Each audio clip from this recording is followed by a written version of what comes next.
Le brunch. L'émission qui met en lumière ceux qui font l'actualité à Toulouse et la région. Le brunch.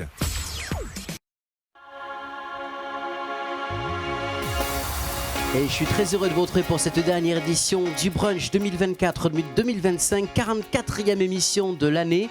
Un lieu absolument magnifique. Aujourd'hui en extérieur, nous sommes à l'île de Tara, nous sommes à On a un petit écrin de verdure. Vous avez l'impression de voyager à Bali. Vous êtes bien dans l'émission Le Brunch sur Radio Axe Sud. La toute dernière de cette saison. Au total, ils seront 14 invités avec nous sur une émission exceptionnelle de 2 heures. On va parler voyage, on va parler également tour du monde, coach bien-être, également rugby et également une super idée novatrice qui fera plaisir à toutes les générations. C'est le programme de notre émission Le Brunch et ravi de vous retrouver ici même pour cette toute dernière. C'est parti, jingle. Première invitée, et c'est pas des moindres, c'est la propriétaire des lieux de l'île de Tara. Je suis en compagnie de Sophie. Bonjour Sophie. Bonjour Charlie. Alors, dites-moi tout Sophie, ça fait combien de temps que l'île de Tara est ouverte au public? Alors l'île de Tara existe depuis 2006, Oui. mais nous avons racheté avec mon mari en 2019. D'accord. Alors on a combien de terrain ici? Parce que c'est incroyable, la verdure, c'est Oui. superbe. Alors la partie parc fait 4000 m², mais l'ensemble, on a 1 hectare 100. Alors ici, on peut faire des mariages, des séminaires, des anniversaires, c'est ça? Oui, et puis on a ouvert à d'autres événements. On fait des brunchs certains dimanches, Ah, ça tombe ouverts bien. au public. Ça Ça tombe bien, hein, Ah tu oui, vois. exactement. Voilà, on fait des événements aussi pour les sociétés. On a Lauriane aussi qui nous fait des cocooning parties. Les fameuses cocooning parties, bah Voilà. oui, c'est ça, bien sûr. Donc, qui nous en fait plusieurs aussi dans la saison. Voilà, on essaye d'ouvrir un petit peu, faire plein de choses. Et puis ce soir, premier concert. Donc, C'est le premier concert de l'île de oui, Tara. on n'a jamais fait. Ah ben, Donc, belle voilà. première, on est ravis d'être là pour pouvoir y Voilà. assister juste Ouais, après nous l'émission. On rappelle qu'on est à On, on était, allez, on va dire peu ou prou, à une trentaine de minutes de Oui. Toulouse. Oui, c'est ça. C'est ça. Et comment vous êtes tombé dessus? Parce que c'est vrai que quand on arrive de la route, on voit strictement rien, on n'imagine pas du tout qu'est-ce qu'on peut retrouver ici. On ouvre, on arrive à Bali. Voilà, en fait, c'est un pur hasard. On cherchait, alors nous sommes traiteurs et on cherchait un domaine pour faire de la réception. On avait trouvé un autre domaine et puis ça s'est pas fait pour plein de raisons. Et le lundi, on a décliné en fait sur l'autre domaine. Et le mardi, le propriétaire d'ici savait qu'on achetait. Il est venu nous voir en direct. Ah, c'est ce qu'on appelle le coup de main du Ouais. destin, ça. Moi, je trouvais, il y a des fois, il y a des choses qui se font, des choses qui se font pas. Exactement. Ça, c'est absolument génial. Donc, 4000 m², on est fleuri. On m'a dit qu'il y avait 10 000 fleurs ici, c'est vrai? Alors avant, il y avait alors le créateur de l'île de Tara, c'est notre voisin, c'est Monsieur Oui. Cassin, Gilbert Cassin, qui est Oui. qui est un paysagiste. Paysagiste, Donc, c'est c'est lui ça. qui a créé. À l'origine, en fait, son fils lui a demandé de faire un bassin pour pêcher des poissons, parce que c'était des champs. D'accord. Voilà. Et lui, il plantait 10 000 fleurs tous les ans. Donc voilà.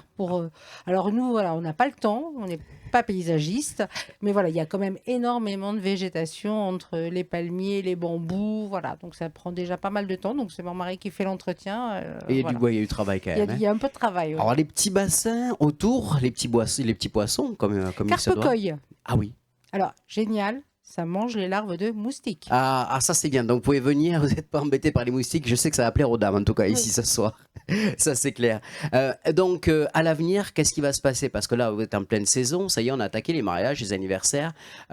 Concert, ça va revenir? C'est quelque chose qui est prévu ou pas? Alors, c'est un test aujourd'hui. Et puis, si on peut, alors peut-être pas cette année en fonction des dispos qu'on va avoir, c'est peut-être quelque chose qu'on mettra en place, peut-être voilà, dans la saison, entre des mariages, entre différents événements. Mais voilà, on teste des choses. Et si ça fonctionne, si le public répond présent, pourquoi pas. Une cocooning prévue bientôt? 12 juillet. 12 juillet, Mm. voilà. Donc, est-ce que c'est complet ou est-ce qu'on peut encore réserver pour la cocooning? On Ah. va demander à Lauriane, qui doit Lauriane. être par là, si C'est complet. Oh, Ah, c'est bien, on entend. Vraiment, il y a de la place, mais il y a de l'écho, hein, finalement. Voilà, c'est on ça. sait, hein. Après, il y en a une autre en août et une autre en septembre. Voilà. Donc, et le 13 juillet, le prochain brunch pour l'île de Tara, pour ceux qui veulent venir passer un bon moment. Ben, ce sera l'occasion. Où c'est qu'on peut retrouver toutes les informations nécessaires? Site internet? Instagram. Voilà, Instagram. On peut réserver également directement de l'Insta, ça renvoie sur un site de réservation. Alors, non, en fait, il faut m'appeler, enfin, SMS pour les réservations pour les brunchs. Et D'accord. puis la cocooning, c'est directement cocooning party. On prendra plein de photos parce que c'est vrai que là, on a de la chance parce que le temps n'est pas trop chaud Oui. aujourd'hui. Écran de verdure absolument magnifique. En plus, on va s'installer avec les invités là-bas pour boire un petit verre juste après et assister au concert de Lisa Camin. Ouais. Hein. En tout cas, un grand merci C'est avec à plaisir. toi, à ton époux de nous recevoir aujourd'hui à l'île de Tara. J'espère qu'on aura l'occasion de se retrouver très bientôt. Oh, Ouais. bah oui, bien sûr. Merci à toi, Sophie. Merci Charlie. On peut l'applaudir s'il vous plaît. Merci à vous et bienvenue à l'île de Tara. Allez, je te reprends le micro. Et puis, alors on va voyager. Voilà, je te laisse regagner l'installation. Ah oui, elle va travailler. Oui, notre prochain invité, on peut lancer le petit jingle qui va bien pour nous dire qu'on va faire un petit tour du monde.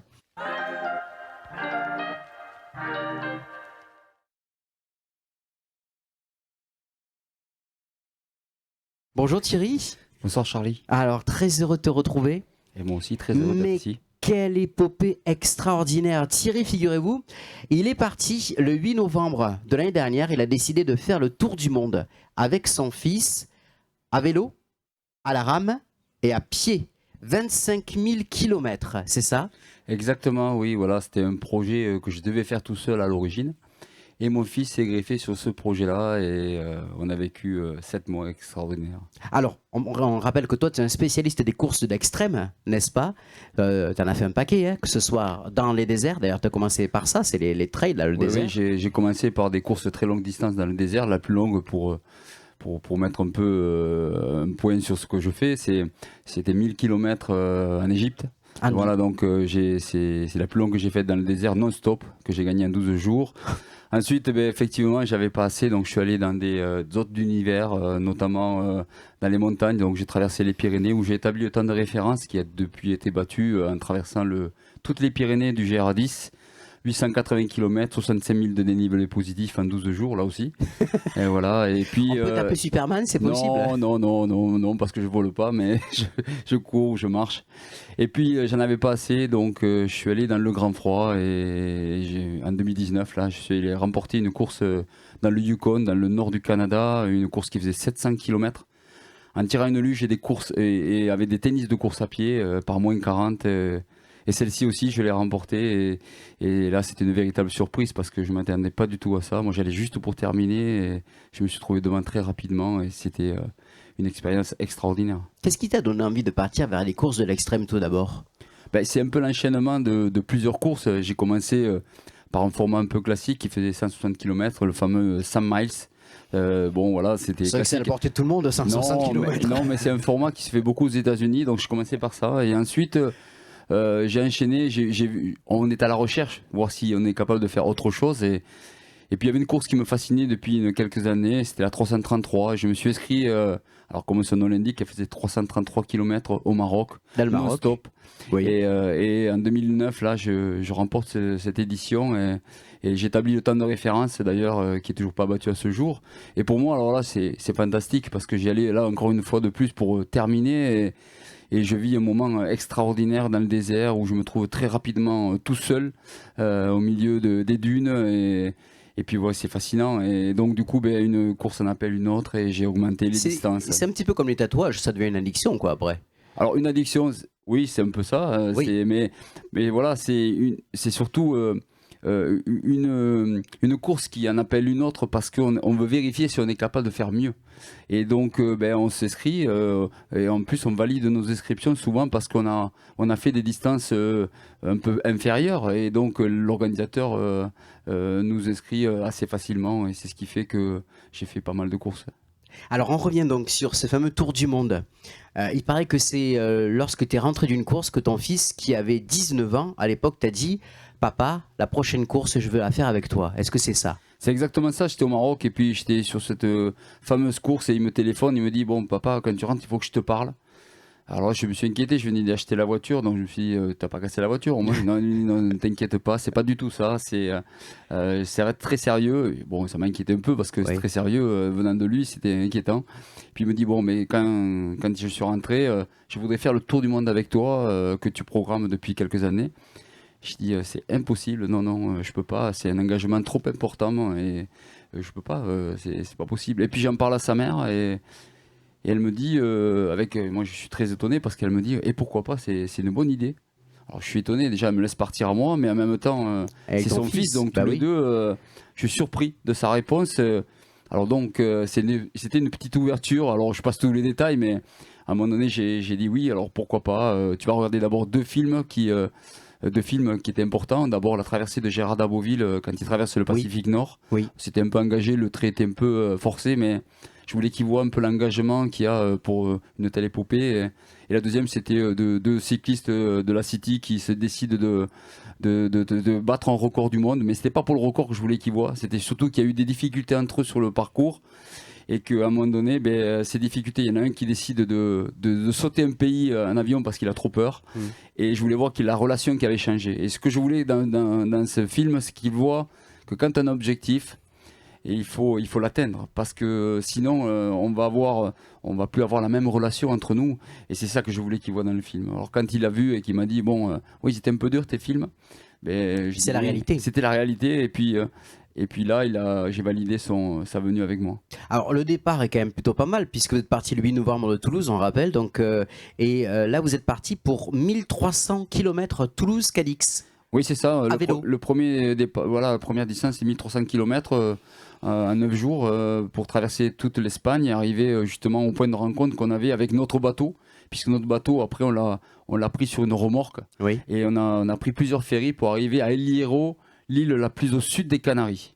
Et après, 5000 km traversés à la nage. On traverse. Pas à la nage, mais. À la nage, sur le bateau, à la rame, en vous relayant toutes les 2 heures pour arriver jusqu'aux États-Unis, c'est ça ? Exactement, on a mis 50 jours pour traverser l'Atlantique, donc 5000 km à la rame, avec des tempêtes assez extraordinaires, enfin, surtout qui nous ont fait peur à un certain moment. Au bout de 4-5 jours, on a eu des tempêtes qui ont duré plusieurs jours d'ailleurs. Et ça a été des moments très durs parce que on n'avait pas d'expérience tous les deux sur ce genre d'événements. Et puis c'est difficile de voir la détresse par moment de son fils, même s'il faut être pragmatique. Parce qu'il y a des choses à faire quand il y a une tempête, il y a des mises en sécurité. Mais de voir aussi son fils qui est pas rassuré, alors que je ne l'étais pas moi non plus, c'était assez difficile. Et comment est-ce que ça a changé votre relation finalement, ces 7 mois d'aventure ? Sur le bateau, ça a été plus une relation habituelle où on a appris à se connaître. C'est marrant de dire ça, alors qu'on vit ensemble. On a appris à se connaître en profondeur. Oui, parce que on a beau vivre ensemble, on ne se connaît pas aussi bien que ça. Mais quand on passe 24 heures sur 24, 7 jours sur 7, dans des moments de fatigue vraiment très importants, on est un peu exacerbé. Et c'est là que la vraie relation elle rentre en compte. Donc on a appris à se connaître, comme je le dis, dans des moments difficiles comme la tempête. Et au bout d'un certain temps, quand on a compris comment on fonctionnait tous les deux, c'était un véritable bonheur parce que on pensait plus à l'autre qu'à soi. Et c'est là qu'on a créé une vraie relation qui est incroyable et qui va certainement, je l'espère, durer très longtemps. Comment vous êtes préparé à tout cela ? Parce que la rame, le vélo, la course à pied, ça a duré combien de temps la préparation ? Personnellement, j'ai mis 2 ans et demi pour préparer ce projet, 7 jours sur 7, c'est 24 heures sur 24, avec à Yann, penser qu'à ça. Et Yann, il était à l'école à ce moment-là, et donc je l'ai préparé seul, techniquement, je dirais. Et l'entraînement, il a commencé seulement quelques mois avant le départ, parce que il était en plein BTS, c'était vraiment la condition sine qua non pour qu'il vienne avec moi, donc j'ai essayé de le motiver aussi. Donc il a passé son BTS, et ensuite dès qu'il a fini, le lendemain, on a fait des entraînements et on a fait un parcours un peu similaire. On est allé à Barcelone en vélo en 3 jours. Ensuite, on a traversé de Minorque jusqu'à Barcelone à la rame pour vérifier un peu les paramètres et prendre de l'expérience. Donc, on a condensé un entraînement type bloc, comme on appelle. Oui. Et ça lui a donné, ça nous a donné à tous les deux une expérience importante pour notre véritable traversée. Alors après, donc les États-Unis. Donc Miami, Seattle, à vélo ? Alors on a changé, on est allé plutôt de New York à Los Angeles. Ah, New York, Los Angeles. Ouais, parce que c'était pas assez difficile. Ah. Donc on a fait plutôt New York, Los Angeles, et la difficulté majeure c'était l'hiver. Donc avec des températures jusqu'à -25. Mais là en plus on est tombé sur une complication plus importante parce qu'il y a eu un épisode très très froid. On est tombé dedans. Alors, on peut plus dire que c'est exceptionnel puisque ça arrive régulièrement maintenant aux États-Unis. Oui. C'est la deuxième fois que ça arrive avec le dérèglement climatique.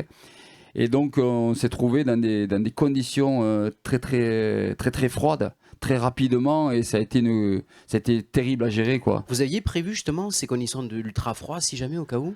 Non, sincèrement, j'avais prévu du froid parce que bon, on est quand même dans le nord des États-Unis, mais Oui. j'avais pas pensé j'avais pas imaginé même qu'il pourrait faire moins 25. Alors après, les États-Unis, là c'est direction de l'autre côté, et là on part encore pour 13 000 km. Alors, on va dire c'est la fin du périple, mais il fait quand même 13 000 derniers kilomètres. Et là, on est parti d'Oulan-Bator en Mongolie. Et là, autant aux États-Unis, on avait un camping-car qui nous suivait. C'est ce qui nous a permis aussi de tenir avec des températures comme ça. Parce D'accord. que dès qu'on avait des problèmes, on rentrait dans le camping-car pour se réchauffer. C'est qui conduisait le camping-car du coup? On avait des amis qui nous suivaient. Ça c'est génial. Ben, c'était un moyen, en fait, l'idée du camping-car, c'était d'abord de partager un peu cette aventure avec les gens qui me suivent depuis des années, qui suivent mes aventures souvent derrière un PC, et là, ils allaient le vivre en direct, et c'était un peu l'idée première de ça. Et ensuite, j'avais envie de vivre quand même une aventure avec un grand A, avec mon fils, et vivre vraiment à l'intérieur des populations et seul. Donc on a fait les 13 000 derniers kilomètres sans assistance. Mais là, bien sûr, à Oulan-Bator, en Mongolie, au mois de mars, il fait encore très froid. Et là aussi, on a eu des températures terribles, avec des vents jusqu'à 80 km/h, des tempêtes de neige qui ont été compliquées par moments. Et il a fallu trouver des solutions. Et on a compté sur la population. Mais là, c'était des véritables rencontres chaque jour où les gens ont été formidables. C'est humainement également. Oui, voilà, c'était un peu aussi le but du voyage, c'est que Yann et moi, parce que j'ai pas que Yann, moi aussi c'était des rencontres humaines, mais je voulais qu'il voit vraiment, parce que moi je l'avais vécu sur pas mal d'aventures que j'avais fait auparavant, je voulais qu'il voit un peu les gens dans leur quotidien et voir que bon, souvent médiatiquement, on a une idée reçue de la vie dans certains pays et que c'était pas du tout la même chose quand on était sur place. Et là, il s'en est aperçu quand il a vu les populations qui nous ont aidés quotidiennement. Je dis bien quotidiennement parce que ça a été chaque fois des rencontres magnifiques. Et on a eu besoin d'eux très régulièrement. On était des fois dans des grandes steppes. Il y avait juste une yourte. Les gens nous accueillaient parce qu'on n'avait pas d'autre choix. On avait la tente, mais pas question de la sortir quand il fait moins 15, moins 17. Ah oui, même à 5 degrés, moi je la sors pas la tente. Oui, voilà. Donc, ça c'est clair. Il a pu voir que ces gens-là, ils n'avaient pas grand-chose, mais ils nous faisaient un petit coin pour arriver à dormir et à passer la nuit avant de reprendre le vélo et repartir le lendemain. Vous avez eu des pays où il y a eu des difficultés? Alors des difficultés, il y en a eu à quelques frontières. La Chine, qui est un pays assez compliqué pour entrer, mais après être passé la frontière, c'était un peu long, mais dès qu'on a passé la frontière, c'était comme les autres pays. Les gens nous ont accueillis. Alors notre histoire était un vecteur de communication. Parler d'une histoire père-fils, on s'identifie facilement, et c'est ce qui a été le plus beau, je dirais, dans le voyage, parce que les gens nous regardaient d'un œil pensant que eux aussi pourraient vivre quelque chose. Alors malheureusement, souvent dans des pays, ils n'ont pas la chance qu'on a de pouvoir, ils sont plutôt dans la difficulté du quotidien, mais en fait cette histoire a plu énormément, et dans ces pays on avait des rencontres je me répète, mais qui vont nous marquer à vie. Mongolie, Chine, Kazakhstan. Kazakhstan qui a été un pays merveilleux, avec là aussi de belles rencontres bien sûr, mais des gens très accueillants, toujours à l'écoute. Vraiment, ça c'était une belle surprise. Après le Kazakhstan, on est passé en Ouzbékistan. Là on était arrêté, on devait revenir au Kazakhstan, mais frontière fermée, on a été obligé de faire un recul de 1500 km. Voilà, pour pouvoir sauter la mer Caspienne avec un avion et arriver en Géorgie. Et voilà, et là aussi, encore des pays qu'on ne connaissait pas: Géorgie, Turquie, Bulgarie, Serbie, Croatie, Slovénie, Italie, je connais par cœur. Hein. 7 mois, voilà, 7 mois. 7 mois, oui. Et en plus, vous êtes avec de l'avance, me semble-t-il, non, sur le programme? 3 semaines, oui, 3 semaines.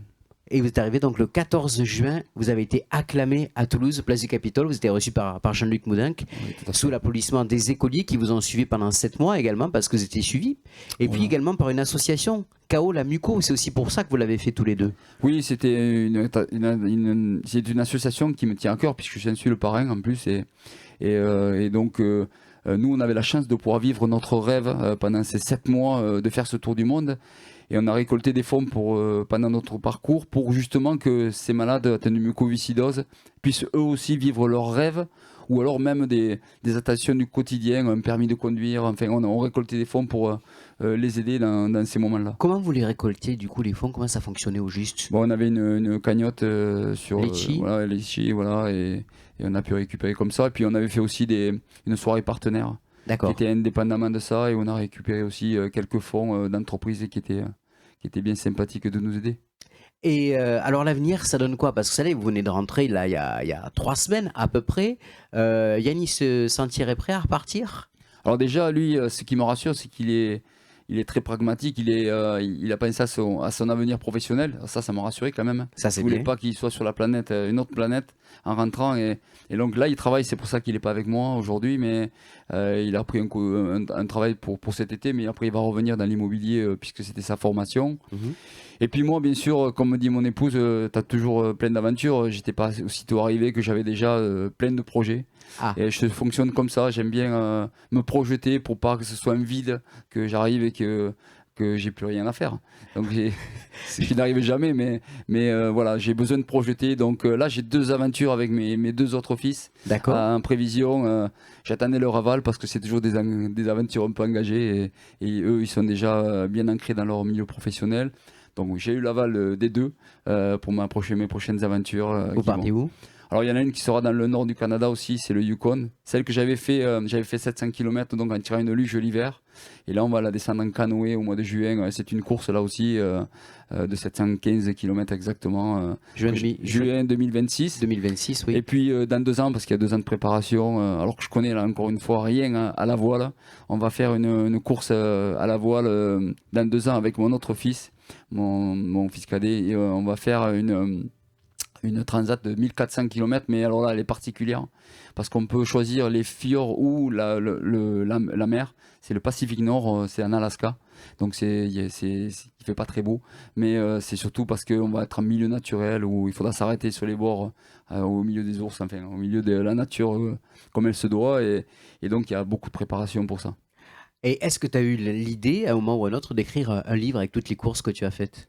Tu sais pas si bien dire parce que j'ai failli être en retard. J'étais avec Ah, avec une personne qui m'avait déjà interrogé sur pas mal de courses pour demander quelques conseils sur cette écriture que j'ai déjà commencé. génial. Voilà, et voilà, mon père il va être très heureux parce que ça fait des années qu'il me dit mais il faudrait quand même que tu me mettes sur papier quand même toutes tes aventures depuis des années, et ces choses faites. En fait, je démarre, mais là j'ai l'envie de le faire, j'ai envie de revoir un peu, de revivre cette aventure en écrivant ce livre, et c'est en cours. Et il y a aussi un documentaire qui est en train de se faire, qui sera fini fin août, début septembre, un documentaire en 52 minutes de notre aventure, puisqu'on a un contrat avec un vidéaste qui est venu dans des points stratégiques, pas forcément les plus connus. Justement, on voulait vraiment C'est bien. faire quelque chose de différent, et qui va peut-être transmettre toute l'émotion qu'on a pu avoir.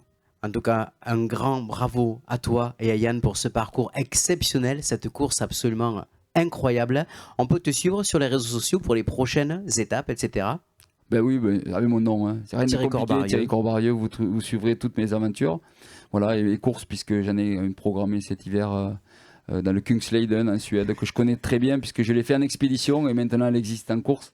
Donc là, ça c'est la prochaine grosse échéance, je dirais, 460 km dans le nord. Et comment tu fais, la dernière question, parce que moi je ne m'arrêterai pas, mais comment tu fais pour garder cette condition physique parce qu'exceptionnelle? Je m'entraîne régulièrement déjà, ça c'est impératif pour pouvoir y Hygiène de arriver. vie aussi très... Oui, ouais, hygiène de vie, oui et non, parce que j'aime bien aussi voir tous mes amis. J'aime pas m'isoler. Profiter aussi. Ouais, je veux profiter. C'est beaucoup de sacrifices, effectivement, entre les entraînements et par moments les blocs que je peux faire dans des milieux pour être en similitude avec ce que je vais rencontrer sur le terrain. Donc c'est beaucoup de sacrifices, je dirais, familiaux et personnels aussi. Donc non, je profite aussi de la vie avec tous mes amis et toute ma famille. Un grand merci à toi Thierry, je crois qu'on Merci. peut l'applaudir pour son travail exceptionnel. Vraiment, merci à toi, on aura grand plaisir à te suivre prochainement dans tes nouvelles aventures. Allez, notre première chroniqueuse de l'émission de brunch avec notre petit jingle qui va bien comme il se doit.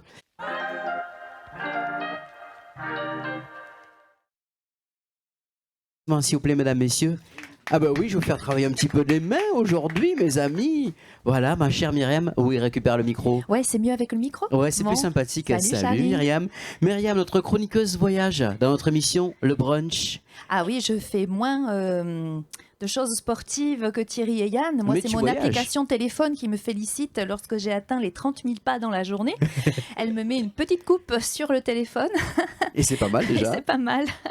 Voilà. Donc, une chronique qui va rester locale. Oui, Et parce puis, qu'aujourd'hui, c'est vrai qu'il fait chaud quand même relativement, on peut le dire. C'est un dernier, on a un bel été qui s'annonçait, j'ai l'impression. Hein. Ouais, c'est vrai que le réchauffement climatique se fait sentir sur la région toulousaine également. Et donc, que faire quand il fait chaud à Toulouse? Ah, bonne question. Voilà, donc je me suis dit, on est touriste, on découvre cette ville qui est mise en avant par des guides touristiques internationaux et nationaux.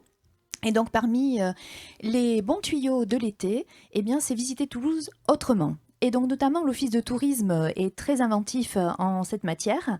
Et le matin, dès 7h30, il y a une visite commentée qui s'appelle La Matinale, qui est organisée depuis le lieu de rendez-vous qui est à Saint-Cyprien dans le jardin Raymond VI. Oui. Et on va découvrir comme ça les quais de Garonne sous une lumière qui est peu habituelle finalement parce qu'on s'y installe souvent pour le soleil couchant. Mais là en l'occurrence c'est dès le matin et on part pour 1 heure de balade à peu près, 1 heure et demie. À la fraîche, quoi. À la fraîche. Ouais. Donc 7h30 c'est pour les lève-tôt C'est ou pas pour mal. ceux qui ne se sont pas couchés, ça peut être bien Ouais. de continuer comme ça et d'apprendre des choses sur Toulouse.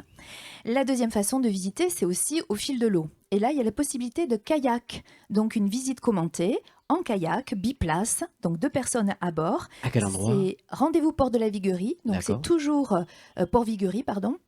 C'est toujours découvrir la Garonne avec des spécialistes du kayak et accompagnés de conférenciers qui vont expliquer ce qu'on peut découvrir au fur et à mesure du parcours. Ça, c'est une bonne idée, ça. Ça, c'est pas mal parce que voir la ville depuis l'eau, depuis ses origines, cette Garonne quand même qui a été mise à l'honneur notamment par Claude Nougaro, bah, ça change un peu les perspectives. Et dis-moi où c'est qu'on pourrait avoir des endroits pour boire un petit coup, manger de Alors manière les petits différente. coups, c'est vrai que ça peut être sympa de profiter de la fin de la journée pour s'immerger dans une guinguette. Alors pour sortir de Toulouse, pour être dans moins d'affluence, avec peut-être un rapport à la nature, un environnement aussi sympa qu'on peut l'avoir ici sur l'île de Tara, eh bien c'est aller vers Portet-sur-Garonne. Alors on a parfois une image un peu déviée de Portet parce que c'est la grande zone commerciale, Oui. mais le noyau ancien a énormément de charme. Et s'organise à côté de ce qu'on appelle un ramier, Oui, c'est vrai. en bordure donc de Garonne. Et là, vous avez une guinguette où on est sur des chiliennes, assis sur des bottes de paille, à écouter de la musique. C'est chill à souhait. C'est le héron glouton. Ah ben écoutez, moi je ne connaissais pas du tout. On peut retrouver ça sur Instagram, Ah oui, tu j'imagine. peux retrouver. Ouais, ça fait 2 ans, je crois, que cette guinguette a décidé de planter ses chiliennes en bordure de la Garonne. On est sous les arbres, on peut se promener, c'est ouvert à tout le monde. Et les prix, franchement, restent tout à fait corrects. Sinon, on peut partir du côté de Balma, derrière Montredon. Et là, c'est Coco Club. Alors, Oui. c'est autre ambiance, c'est plus pour faire la fête, C'est plus peut-être. clubbing, ouais. Ouais, c'est plus que bim, mais pourquoi pas, hein, après Bah oui. tout. Voilà. Et l'ambiance est très sympa. Ils ont 2 bars extérieurs, c'est un peu sous forme de paillotes. Ils ont une carte de cocktails et de tapas à partager qui vaut véritablement le coup. Et toi, est-ce que tu as un petit coup de cœur particulier, toi, dans les lieux de Toulouse et compagnie pour pouvoir profiter un petit peu Alors, cet été? Moi, j'aime les musées, tu le sais. Oui. Et notamment, vient de démarrer une nouvelle exposition au sein du musée des abattoirs, qui est le musée d'art contemporain de la ville de Toulouse, donc à Saint-Cyprien. C'est une exposition qui aura cours tout l'été et jusqu'au début novembre. Au frais. Et au frais, voilà, exactement. Et c'est une artiste donc américaine. C'est une exposition qui s'intitule All About Love. C'est quand même un beau titre. Mhm. Et cette artiste s'appelle Michelène Thomas. C'est une artiste qui a une 50aine d'années à peu près, qui a un style très spécifique dans son travail. C'est une peinture figurative autour de la femme noire, de la position du corps de la femme dans l'art, dans la société, mais en étant aussi dans ces clichés d'être une femme noire. Et on est dans des univers un peu intimistes, mais en même temps un peu pop colorés. Puisque ce qui permet de caractériser son travail, c'est qu'elle vient surligner les détails des chevelures ou les silhouettes des corps, non pas par un cerne, un trait, mais par des paillettes ou des objets réfléchissants qu'elle vient utiliser donc comme matière première en fait. Ce sont des grands formats, c'est immersif, c'est sensuel, c'est sensoriel, c'est puissant. On passe par toutes les ambiances, toutes les émotions. Moi, je recommande véritablement, et d'autant plus, bon, c'est pas très écolo, mais les musées sont quand même climatisés. Eh oui. Donc, ce qui est un point fort en cette période. Alors, c'était ta première année de chronique. ici sur Radio Axe Sud en tant que chroniqueuse. Qu'est-ce que tu retiens de cette année? Ah, mais ça a été une année riche en rencontres, en challenge personnel, petit challenge, mais challenge personnel. Ah, il faut le faire quand même, c'est Se déjà pas mal, on peut le retrouver dire. Hein. à parler de choses qui plaisent. Alors, c'est vrai que moi, je voyage, j'ai cette chance. Donc, faire partager aussi les destinations, les coups de cœur, les bons tuyaux. Bah, c'était un plaisir d'être avec toi, Charlie, et de t'avoir rencontré. Un grand merci à toi, Myriam, pour ces chroniques. On peut te retrouver sur les réseaux sociaux.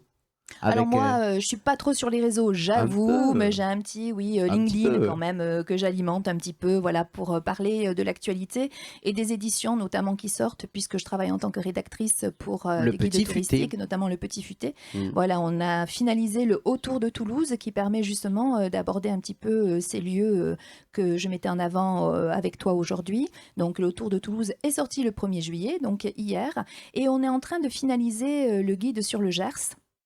Et là, ça va être Jazz in Marciac, Eh oui. notamment, et puis Tempo Latino, et puis aussi des soirées qui sont organisées comme la soirée blanche dans l'Armagnac, ou encore des soirées impériales au Château Montus, hein, lorsqu'on va dans la région de Montmusson-Viella, dans ce secteur-là, pas très loin des On le Pyrénées. conseille, ce petit département du Gers, parce qu'il y a plein de choses à voir. On aura l'occasion d'en parler un petit peu avec les invités qui viennent d'arriver. En deuxième partie, alors on va les teaser, il s'appelle La Bonne Vague, et vous allez comprendre pourquoi. Tu restes avec nous, et ça Myriam tombe pourra bien. savoir davantage, et bien Oui. évidemment. Un grand merci à toi, Avec Myriam. plaisir, Charlie. On peut l'applaudir À bien bientôt. fort, s'il vous plaît. Myriam Pastor, notre chroniqueuse. Allez, si on parlait bien-être, prendre soin de soi et apprendre à se connaître, je demande à Pascal Lowe, s'il vous plaît, de venir. On peut l'applaudir bien fort.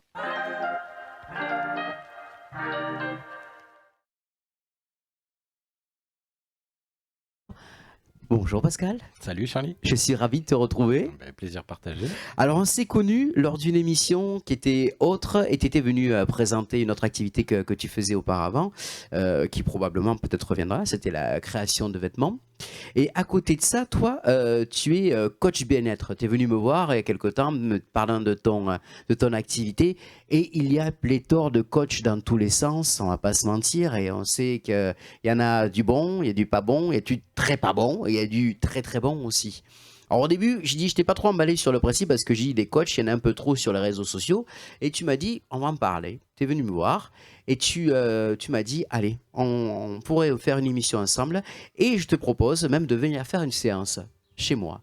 Explique-moi comment tu travailles avec les personnes qui viennent chez toi. Comment ça fonctionne? C'est pour du personnel, du professionnel, tout mélangé?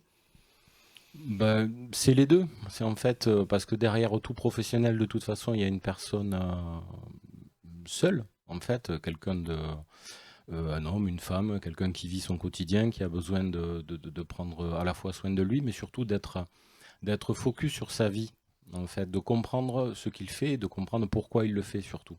Voilà. Qu'est-ce qui t'a donné envie de faire ça? Alors, ce qui m'a donné envie de faire ça, c'est que j'ai eu le bonheur, moi, au travers de mes différentes expériences professionnelles, de rencontrer des gens formidables, qui m'ont appris, qui m'ont montré la voie, le chemin, pas mal de choses. Et à un moment donné, tu te dis que c'est maintenant qu'il faut redonner, en fait, tu vois. Transmettre. Ouais, transmettre, redonner. Alors, j'ai la chance de pouvoir intervenir à la fac à Toulouse, tu vois, d'apporter un petit peu aux étudiants, mais aussi de faire ça. Et aussi, ce qui m'a donné l'envie de partager, c'est que j'ai fait des bêtises. J'ai fait des erreurs. Je me suis confronté à plein de certitudes. Et je me suis dit, bon, mais ce serait maintenant le moment d'expliquer un petit peu comment on peut appréhender les choses et pas forcément négativement. On ne nous apprend pas à l'école à entreprendre notre vie, on ne nous apprend pas à comprendre les choses, on ne nous apprend pas à se comprendre. Voilà. Et pendant très longtemps, moi j'étais chef d'entreprise depuis très longtemps et j'étais en conflit de valeurs en fait. C'est-à-dire C'est-à-dire que ce que je faisais était bien, mais n'était pas avec, comment te dire, en lien avec qui j'étais réellement. D'accord. Donc, je réussissais, je gagnais ma vie, j'avais tout ce qui était bien, j'avais une femme que j'aime, 2 enfants formidables, mais j'étais pas heureux. Il manquait des trucs, j'étais pas bien au fond de moi, il manquait quelque chose. Et t'arrives pas à expliquer pourquoi? Au début, non, et si tu veux, j'ai rencontré, alors après évidemment je me suis formé, ça fait plus de presque 20 ans maintenant que je me forme, hein, donc c'est pas... Donc tu as assisté à des séminaires, tu as des lectures, c'est ça? Séminaire, lecture, là actuellement je suis avec un moine Shaolin, Voilà, je fais une formation avec lui, donc un vrai moine Shaolin, pas un moine qui est du temple Shaolin, puisqu'il y a un temple Shaolin, et après il y a plusieurs écoles, mais du temple Shaolin. Donc j'ai ce privilège d'apprendre un petit peu à son contact. Mais si tu veux, l'idée c'était pour moi de dire, on est quelqu'un, on a notre personnalité. C'est Einstein qui disait, si tu apprends à un poisson à monter à l'arbre, toute sa vie il va penser qu'il est idiot. Tu vois. Donc c'est l'idée de se dire, quel est ton don? Pourquoi tu es là? Pourquoi tu es fait?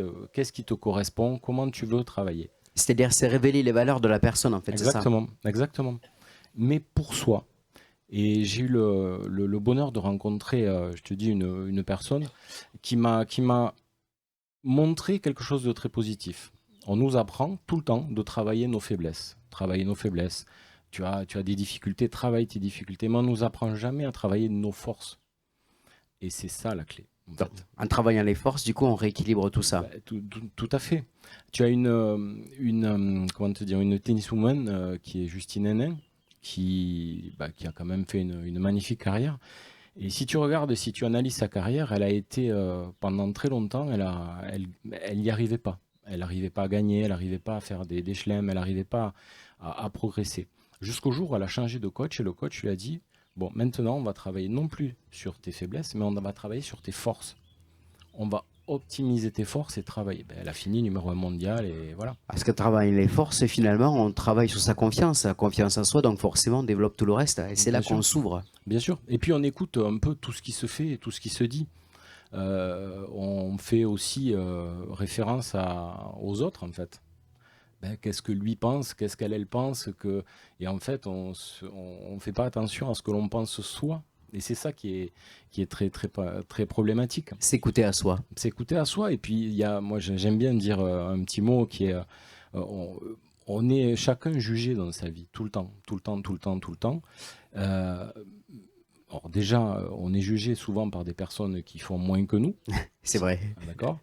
Et parce que c'est beaucoup plus facile de parler que de faire. Mais aussi, si on prend le jugement et qu'on le détaille un petit peu, c'est le jugement. Ah oui, jugement, c'est ça. Donc c'est pas parce qu'il le dit que c'est vrai. Voilà. Donc on travaille sur beaucoup de sujets comme ça, donc dans l'entreprise, mais de façon personnelle. Là, j'accompagne un étudiant, par exemple, qui n'est pas du tout dans l'entreprise, mais qui veut focuser, mais qui a peur en fait d'aller au bout de son rêve. Il a peur en fait. Et la peur, c'est quelque chose qui n'existe pas.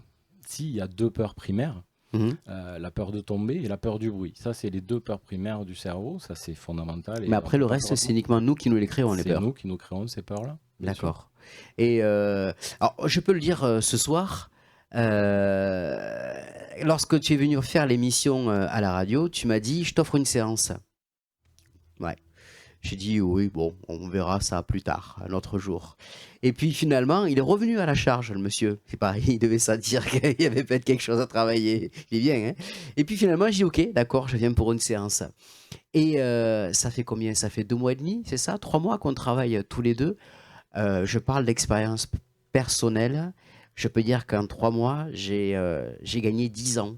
10 ans sur ce que j'aurais dû faire peut-être il y a 10 ans, que je fais maintenant. Aujourd'hui. Non, tu n'aurais pas dû le faire il y a 10 ans parce que tu n'étais peut-être pas prêt à le faire. Aujourd'hui, tu le fais parce que tu es prêt à le faire simplement et que tu te dis que pour toi, c'est le moment et c'est OK. Il n'y a pas de bien ou de mal en fait. Il n'y a pas de choses que l'on fait bien, que l'on fait mal. On fera tous des erreurs. On ne peut pas réussir sans échouer. C'est pas possible. C'est pas possible. Ça n'existe pas. Ou alors, moi, j'ai jamais rencontré quelqu'un qui a réussi sans échouer. Ça n'existe pas. Ce qu'il y a de bien, c'est qu'à chaque séance, en fait, il fait un feedback, il demande comment ça va aujourd'hui. Il y a ça qui est problématique. Par exemple, je t'ai appelé un jour, je peux le dire, il n'y a pas de souci. Je dis, je suis submergé, je ne sais pas où mettre la tête. Je me lève le matin à 4 heures, je finis mes journées à 20 heures le soir, j'ai le temps de rentrer, de retravailler, de dormir 5 heures, de rebosser, mais j'ai l'impression d'être submergé. Ok, très bien, pas de problème. Pam, pam, pam, hyper pragmatique, on prend nos 3 infos, on y va, c'est parti. Et là, en 2 séances, c'était fini, c'était bloqué. Maintenant, c'est entré, ça fonctionne nickel. Ça prouve que ça peut fonctionner, mais si je pense qu'on est prêt et qu'on tombe également sur la bonne personne aussi, qui peut nous aider. je sais pas si c'est tombé sur la bonne personne. C'est en tous les cas être prêt et comprendre ce que l'on veut faire, comprendre pourquoi. Se focuser sur pourquoi on fait les choses. C'est le plus important. Parce que si on comprend pourquoi on fait les choses, pourquoi on veut être entrepreneur, pourquoi, alors j'ai oublié son prénom, mais Thierry, euh, il y a un pourquoi derrière. Parce qu'on on peut pas appréhender des défis, de la souffrance, des difficultés, tout un tas de choses, si on ne sait pas pourquoi on le fait. Il faut C'est vrai. comprendre pourquoi. Mm. Voilà. Et c'est déjà quelque chose d'important, de comprendre pourquoi on va faire les choses. Et Ben, tu as compris. Et en 3 mois, je peux vous dire que le progrès est absolument incroyable. Je parle pour moi-même, hein.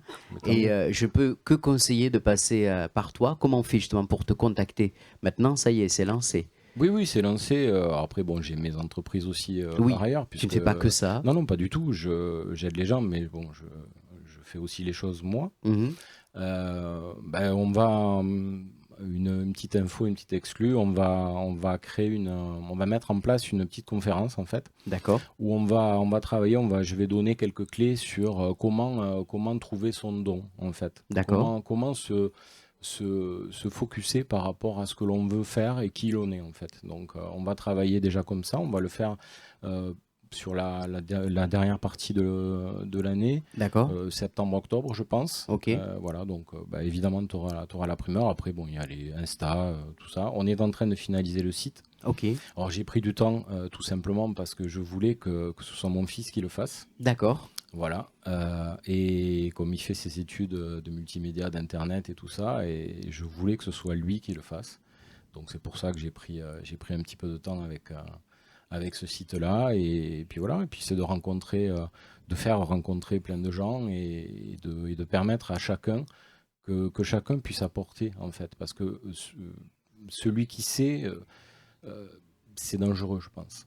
Je pense que c'est dangereux. En tout cas, un grand merci à toi pour ce beau parcours, ce que tu nous présentes aujourd'hui. On peut te Merci. retrouver Pascal Loz directement sur Instagram, sur Facebook, c'est ça? Ouais, sur Insta, je crois que c'est Pascalo73. On est en train C'est ça. de le remettre en route, de faire tout ça. Et puis voilà. Merci à toi, on peut l'applaudir bien fort, s'il vous plaît. Merci, Charlie. Notre ami Pascal. Merci bien. Allez, on va partir dans le domaine du rugby, me semble-t-il, avec Emmanuel Choussy. On peut l'applaudir bien fort, s'il vous plaît.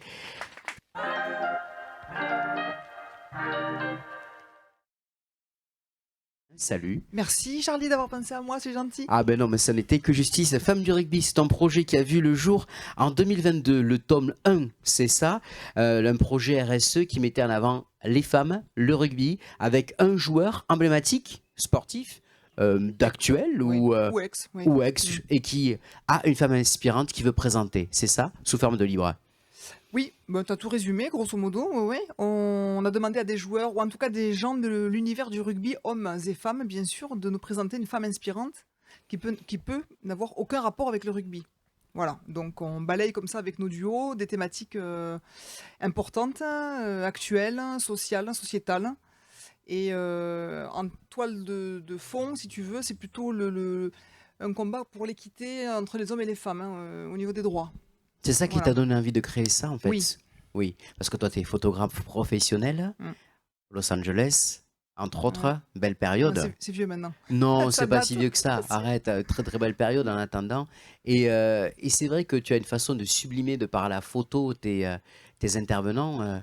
Tu arrives vraiment à mettre leur valeur et en plus tu travailles ça sur Femmes du rugby avec un système d'interview, de questions-réponses qu'on retrouve à l'intérieur du livre sous forme de QR code, c'est ça? Oui, voilà, la valeur ajoutée du projet, c'est nos entretiens filmés qui donnent un peu tout leur sens au duo, puisque pour bien comprendre ce qui réunit nos duos, nos binômes, comme on les appelle, c'est quand même plus sympa d'écouter, de les écouter parler, de les voir bouger, interagir. On les voit en voilà. statique et après on les voit bouger, oui, c'est ça. parler, etc. Il y a eu très beau duo, ouais, n'est-ce pas? Oui. On avait eu, Qui rappelle-moi. tu as vu? Ah, Tu en le as vu magnifique certains, non? audio avec sa grand-mère qui était absolument. Thomas Oh, Dubois. Thomas Dubois, bien Thomas sûr, Dubois, bien très sûr. très beau Ouais, duo, très entre émouvant. autres. Monsieur Spanghero aussi avec Muriel Martin Oui. qui est avec nous. Très très beau duo qui n'était Ouais. pas prévu au départ et qui a été très émouvant, entre autres. Hein, c'est vrai. Hein. Comment tu as réussi à recruter tous ces joueurs? Bah écoute, tout simplement, on est parti de mes connaissances, hein. Donc, le début du projet, c'est l'appel à projet de Toulouse Métropole. le début de la genèse du projet. Donc début 2022, je me suis dit, ok, si tu te lances dans cette histoire, comment tu fais? Eh ben tu pars de tes quelques contacts assez locaux. Et puis après, on est parti un peu plus large. Ils se sont appelés entre eux, les copains se sont un peu passé le mot. C'est un petit monde. Voilà, et puis oui, c'est un petit monde, et puis qui nous a quand même amené un peu plus loin que les frontières de la Haute-Garonne, parce qu'on est parti de Biarritz à Perpignan pour le tome 1, et là pour le tome 2, qui est toujours en cours de production, on a été jusqu'à Paris représenter notre belle ville rose. Voilà. Alors, il en est où ce tome 2? Dis-nous tout. Au quart, au tiers, à la moitié? Alors, il aura un format différent. On va pas attendre d'avoir 42 tournages pour sortir le tome 2. D'accord. Il sera différent, il sera plus complet, il y aura plus de texte pour chaque duo, pour mieux présenter par écrit, pour que le support écrit soit plus valorisé. Donc on devrait être, je dirais, aux 2/3 du tome 2.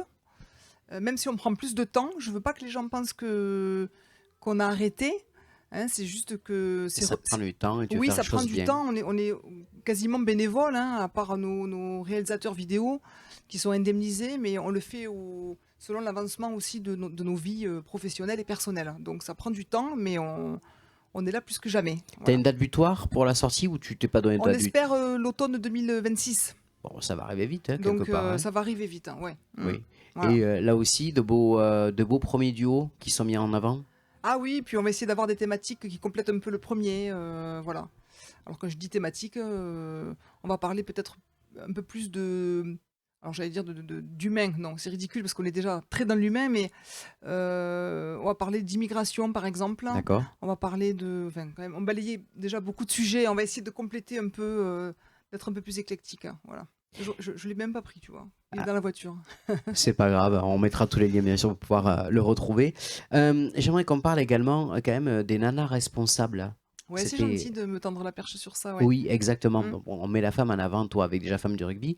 Mais est-ce que tu peux nous expliquer qu'est-ce que les nanas responsables? Alors, les nanas responsables, c'est quelque part la suite logique, si tu veux, de femmes du rugby. Donc j'ai entendu depuis 2022, j'entends ces femmes qui sont pour la plupart des chefs d'entreprise, des créatrices d'entreprise ou des artistes. J'entends ce discours de femmes assez isolées, pas forcément géographiquement, certaines oui, mais surtout seules, qui se sentent seules, tu vois, des entrepreneuses qui se sentent seules, qui ont besoin de réseaux, de se rapprocher de leur père pour se sentir moins seul. Voilà, sortir de l'isolement. Et tu trouves que c'est plus fréquent chez les femmes que chez les hommes? Alors moi, j'entends plus les femmes parce qu'elles viennent vers moi et parce qu'on les entend pour femmes du rugby déjà, si tu veux. Donc je suis pas persuadée que ce soit peut-être plus féminin que masculin, mais moi j'ai entendu ces femmes-là et j'entends leur besoin de devoir se regrouper. J'entends ce besoin d'empathie beaucoup, de reconnaissance aussi beaucoup, et je me suis dit bon ben faisons quelque chose. Alors c'était encore un peu vague il y a 1 an et demi, puis là ça se dessine. C'est en train de prendre la forme d'un projet web dont je te parlerai plus en avant. Prochainement? Ouais, prochainement, à la rentrée. D'accord. Parce que je ne suis pas seule dans l'aventure, mais ça va devenir quelque chose d'un peu plus conséquent que juste à l'heure actuelle, c'est un groupe LinkedIn et Instagram. Ah, donc pour l'instant, c'est surtout du digital, quoi, en fait. C'est du digital, voilà, c'est un endroit d'expression où on ne veut pas de compétition ni de jugement pour que les femmes qui ont créé leur entreprise viennent chercher des clés pour communiquer et sortir de l'isolement. Finalement, tisser sa toile là aussi, et apprendre à se connaître, discuter des difficultés qu'on peut avoir et les surmonter ensemble. Se soutenir, tout à fait, et ça va devenir un véritable échange de rencontres et de ressources, un peu mieux qu'un groupe sur LinkedIn. Voilà. Mais on en parlait avec ton précédent invité tout à l'heure. Oui. On parle beaucoup avec toutes ces femmes que j'entends depuis 3-4 ans maintenant. On parle beaucoup d'alignement, effectivement, et d'aligner nos valeurs, notre âme quelque part sur notre activité. C'est arrivé à un certain âge, j'ai l'impression que ça devient c'est plus négociable. On ne peut plus avancer, sinon on ne peut plus mettre un pied devant l'autre si on ne fait pas quelque chose dans lequel on trouve du sens. Voilà, donc avec les nanas, on réfléchit à donner du sens à nos activités. Voilà.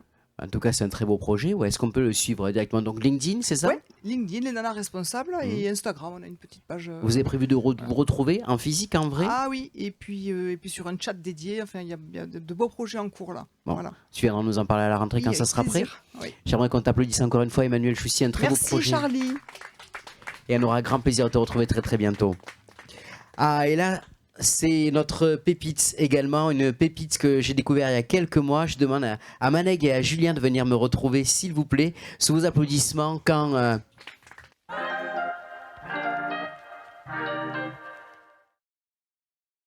Alors, vous êtes venus pour nous présenter Racine. Alors, je le montre là à la caméra qui est juste en face de nous. En fait, c'est générer les souvenirs de famille, de votre grand-maman, de votre grand-papa ou de quelqu'un grâce à l'intelligence artificielle. En gros, si je me souviens bien, on répond à un questionnaire sur Internet. C'est ça, enfin, sur un site dédié. Et grâce à cet Internet-là, ce système-là, les 300 questions-réponses, on va créer le livre de la vie de la personne, c'est ça? C'est ça. Comment elle est née, cette idée, Maneg, dis-nous tout. Cette idée, elle est née de nos histoires personnelles.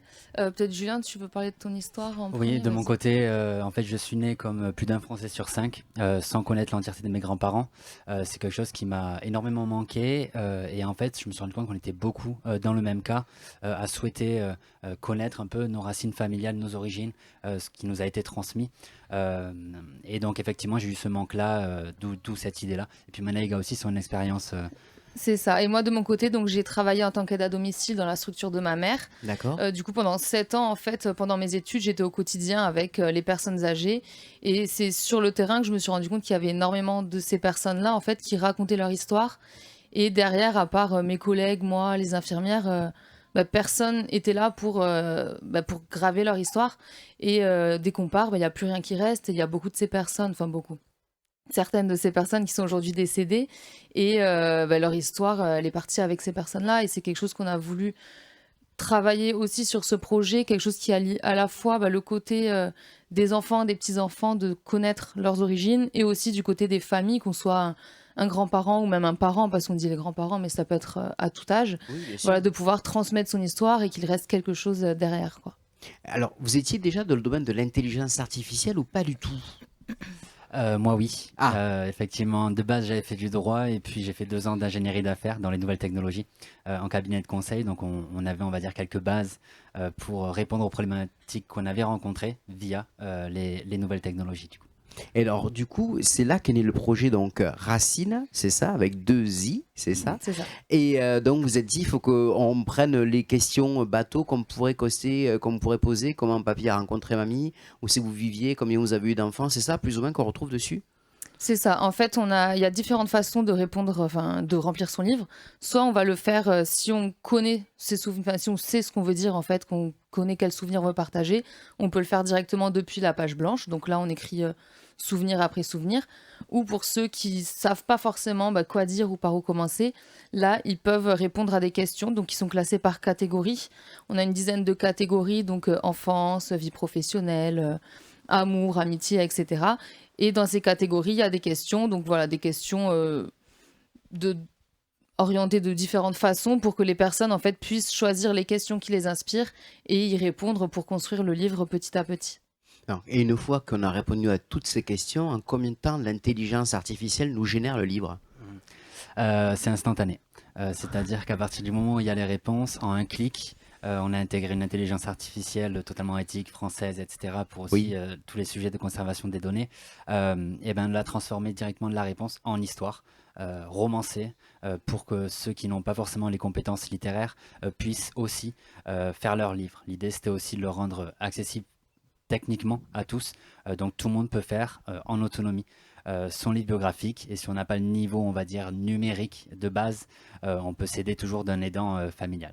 Alors, c'est vrai qu'au premier abord, on pourrait avoir l'idée, l'envie d'écrire notre histoire, on en parlait avec Thierry tout à l'heure, et puis on commence, et puis après la vie nous amène à faire autre chose, et on oublie, et là c'est la solution idéale. Ça existe en version numérique et en version papier, comme vous nous l'avez amené aujourd'hui ici, c'est ça? C'est ça. Oui. Combien ça coûte? On peut le dire à nos invités, justement Oui, alors la version numérique, elle est à 39 € TTC, donc sous format PDF téléchargeable, et la version imprimée à 67 € TTC, avec la livraison inclus. C'est Voilà, on a génial. voulu rendre ça accessible financièrement et techniquement, donc dans les deux sens du terme. Et on peut intégrer donc toutes les photos que l'on souhaite également à l'intérieur, c'est ça? C'est ça, en fait, pour chaque histoire, parce qu'en fait, c'est pas un gros roman biographique de 300 pages qui va être très long à lire, parce qu'on sait que maintenant, la concentration, surtout des futures générations et des nouvelles, hein, est quand même assez limitée. Du coup, on a voulu faire un livre, en fait, qui retrace plein de petits souvenirs différents avec un sommaire, et chaque petite histoire, on peut aller la lire assez rapidement, en fait, pour que ce soit plus simple aussi à lire. Tranche de vie, finalement, Voilà, quelque part. c'est ça, Plus c'est plus facile, des plus tranches de digeste, vie. ouais. C'est ça qu'un gros livre un petit peu trop important. Et du coup, sur chaque petite histoire, on peut rajouter 3 photos. Alors, des nouveautés depuis qu'on s'est vu, rencontré, lauréat des Occitanes, c'est ça? Silver, trophée? Tout à fait. Lauréat des Occitanie Silver Trophy, qui est en partenariat avec la CARSAT, AG2R La Mondiale, la région, etc., qui nous ont fait l'honneur de nous élire donc lauréat de la catégorie Bien vieillir. Ça, c'est une très très belle nouvelle. Je crois qu'on peut les applaudir quand même, hein. Qu'est-ce que ça donne du coup? Ça prend forme, Racine? Ça commence à se faire connaître? On commence à avoir... ça marche bien? Tout à fait. On commence notamment à décrocher des partenariats. L'idée, c'est aussi d'apporter de la valeur dans ce projet-là, parce qu'on est avant tout une entreprise sociale et solidaire, donc avec une utilité sociale. L'idée, c'est aussi d'aller chercher à domicile des seniors potentiellement plus isolés que les autres en territoires ruraux pour les accompagner dans le partage de leurs souvenirs, la valorisation de leur parcours et les aider à faire leurs livres. Donc on a les partenariats avec des mutuelles, caisses de retraite, etc. qui sont en cours. Donc ça marche plutôt bien et côté grand public, on va dire, on est plutôt satisfait avec une notoriété qui commence à se faire dans les structures médico-sociales, les EHPAD, etc. Et ça permet justement de pouvoir transmettre sa vie, parce que parfois on n'imagine pas qu'on a des gens autour de nous qui ont eu des vies exceptionnelles et qui sont malheureusement isolés après. Et c'est dommage de laisser partir ces souvenirs-là, comme tu disais. Et vous avez des retours de justement des familles, une fois qu'ils ont lu des parties de livres, des tranches de vie? Oui, bon, on a eu quelques retours là, parce que ça prend quand même un certain temps à faire, hein, parce que surtout notamment dans les EHPAD où ils font vraiment petit à petit. Mais on a eu quelques retours qui étaient tous unanimes, hein. La plupart des personnes, quand elles reçoivent leur propre livre, elles versent leurs petites larmes. Surtout qu'il y a le côté vidéo, c'est-à-dire qu'on peut intégrer une vidéo à la fin du livre qui est accessible via QR code. Et ça, c'est la petite touche où on sait que la plupart des familles, de tous les retours qu'on a eus, ils sont vraiment émus et versent leurs petites larmes d'avoir le conseil de papa ou de mamie. Voilà, un petit conseil de vie avec son visage, sa voix, etc. C'est vraiment touchant pour la plupart des gens, en fait. En tout cas, bravo pour votre beau projet. Où c'est qu'on peut retrouver toutes les informations? Livre Racine, site internet, réseaux sociaux? Allez-y, vous battez pas. Du coup, c'est sur racine.com, donc avec 2 i et un s. Et tous nos réseaux sociaux, c'est Livre Racine ou racine.com. On peut trouver avec les 2 noms. Vous avez été vraiment mon coup de cœur pépite de cette année. Quand j'ai découvert l'info sur les informations, j'ai dit il faut absolument qu'il passe dans le brunch, parce que je trouvais que le projet était vraiment magnifique. Bravo à tous les deux. Beaucoup, merci. Alors, on vous souhaite vraiment le meilleur pour la suite, hein. Bravo à vous. Merci beaucoup. On va clôturer cette émission par de la musique. Il va venir me retrouver. Il est à côté de moi et il s'appelle Nicolas Malbert. On peut l'applaudir, s'il vous plaît, mesdames, messieurs, pour clôturer en musique cette première partie du brunch.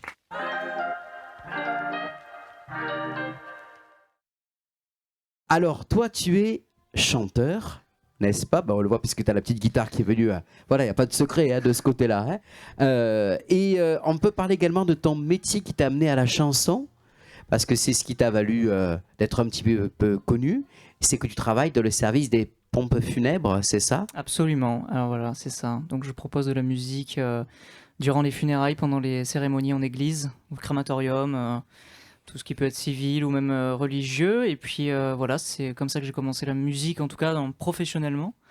Et après, oui, parce que tu chantais quand même auparavant, hein. Je chantais auparavant pour le plaisir, pas d'ambition, toujours une ambition précise, mais après pas de travail absolu, quoi. C'était vraiment... Voilà, c'est du plaisir, c'était une passion. Ouais, c'est pour faire rire les copains, quoi. Pour faire se faire plaisir un petit peu, quand même. Plutôt rire là à Au l'époque. passage. Bon, alors là, tu fais pas rire, mais du moins tu aides à faire passer les derniers instants d'une vie de manière un peu plus facile et plus agréable qu'un simple clé USB ou un CD. C'est-à-dire que les gens, lorsqu'ils contactent le service de pompe funèbre, ils peuvent avoir un chanteur qui, le jour du départ, peuvent chanter, c'est ça? Exactement, oui. Voilà, c'est ça. Les familles vont directement donc aux pompes funèbres faire les choses habituelles. Et puis les pompes funèbres proposent mon service, donc avec un flyer à pas s'y méprendre si jamais les églises regardent ça par là. Le flyer qui est proposé sont simplement des chansons qui après est choisi par les prêtres et les personnes qui s'occupent de gérer les cérémonies. Oui, c'est-à-dire qu'on met pas n'importe quoi. On met pas n'importe quoi et c'est donc bien les sacristains, sacristines ou même les prêtres qui s'occupent de gérer la cérémonie. Nous, absolument pas, on va gérer ça. On propose des chansons avec évidemment beaucoup de chants religieux, avec des Ave Maria et avec des chants qui vraiment sont adéquats pour ce type d'événement, quoi. Alors, des fois, ça peut un petit peu dévier, puisque je crois quand même, on t'a proposé d'aller chanter Allumer le feu quand même. Ouais, mais ça, c'était au créma. Oui, voilà.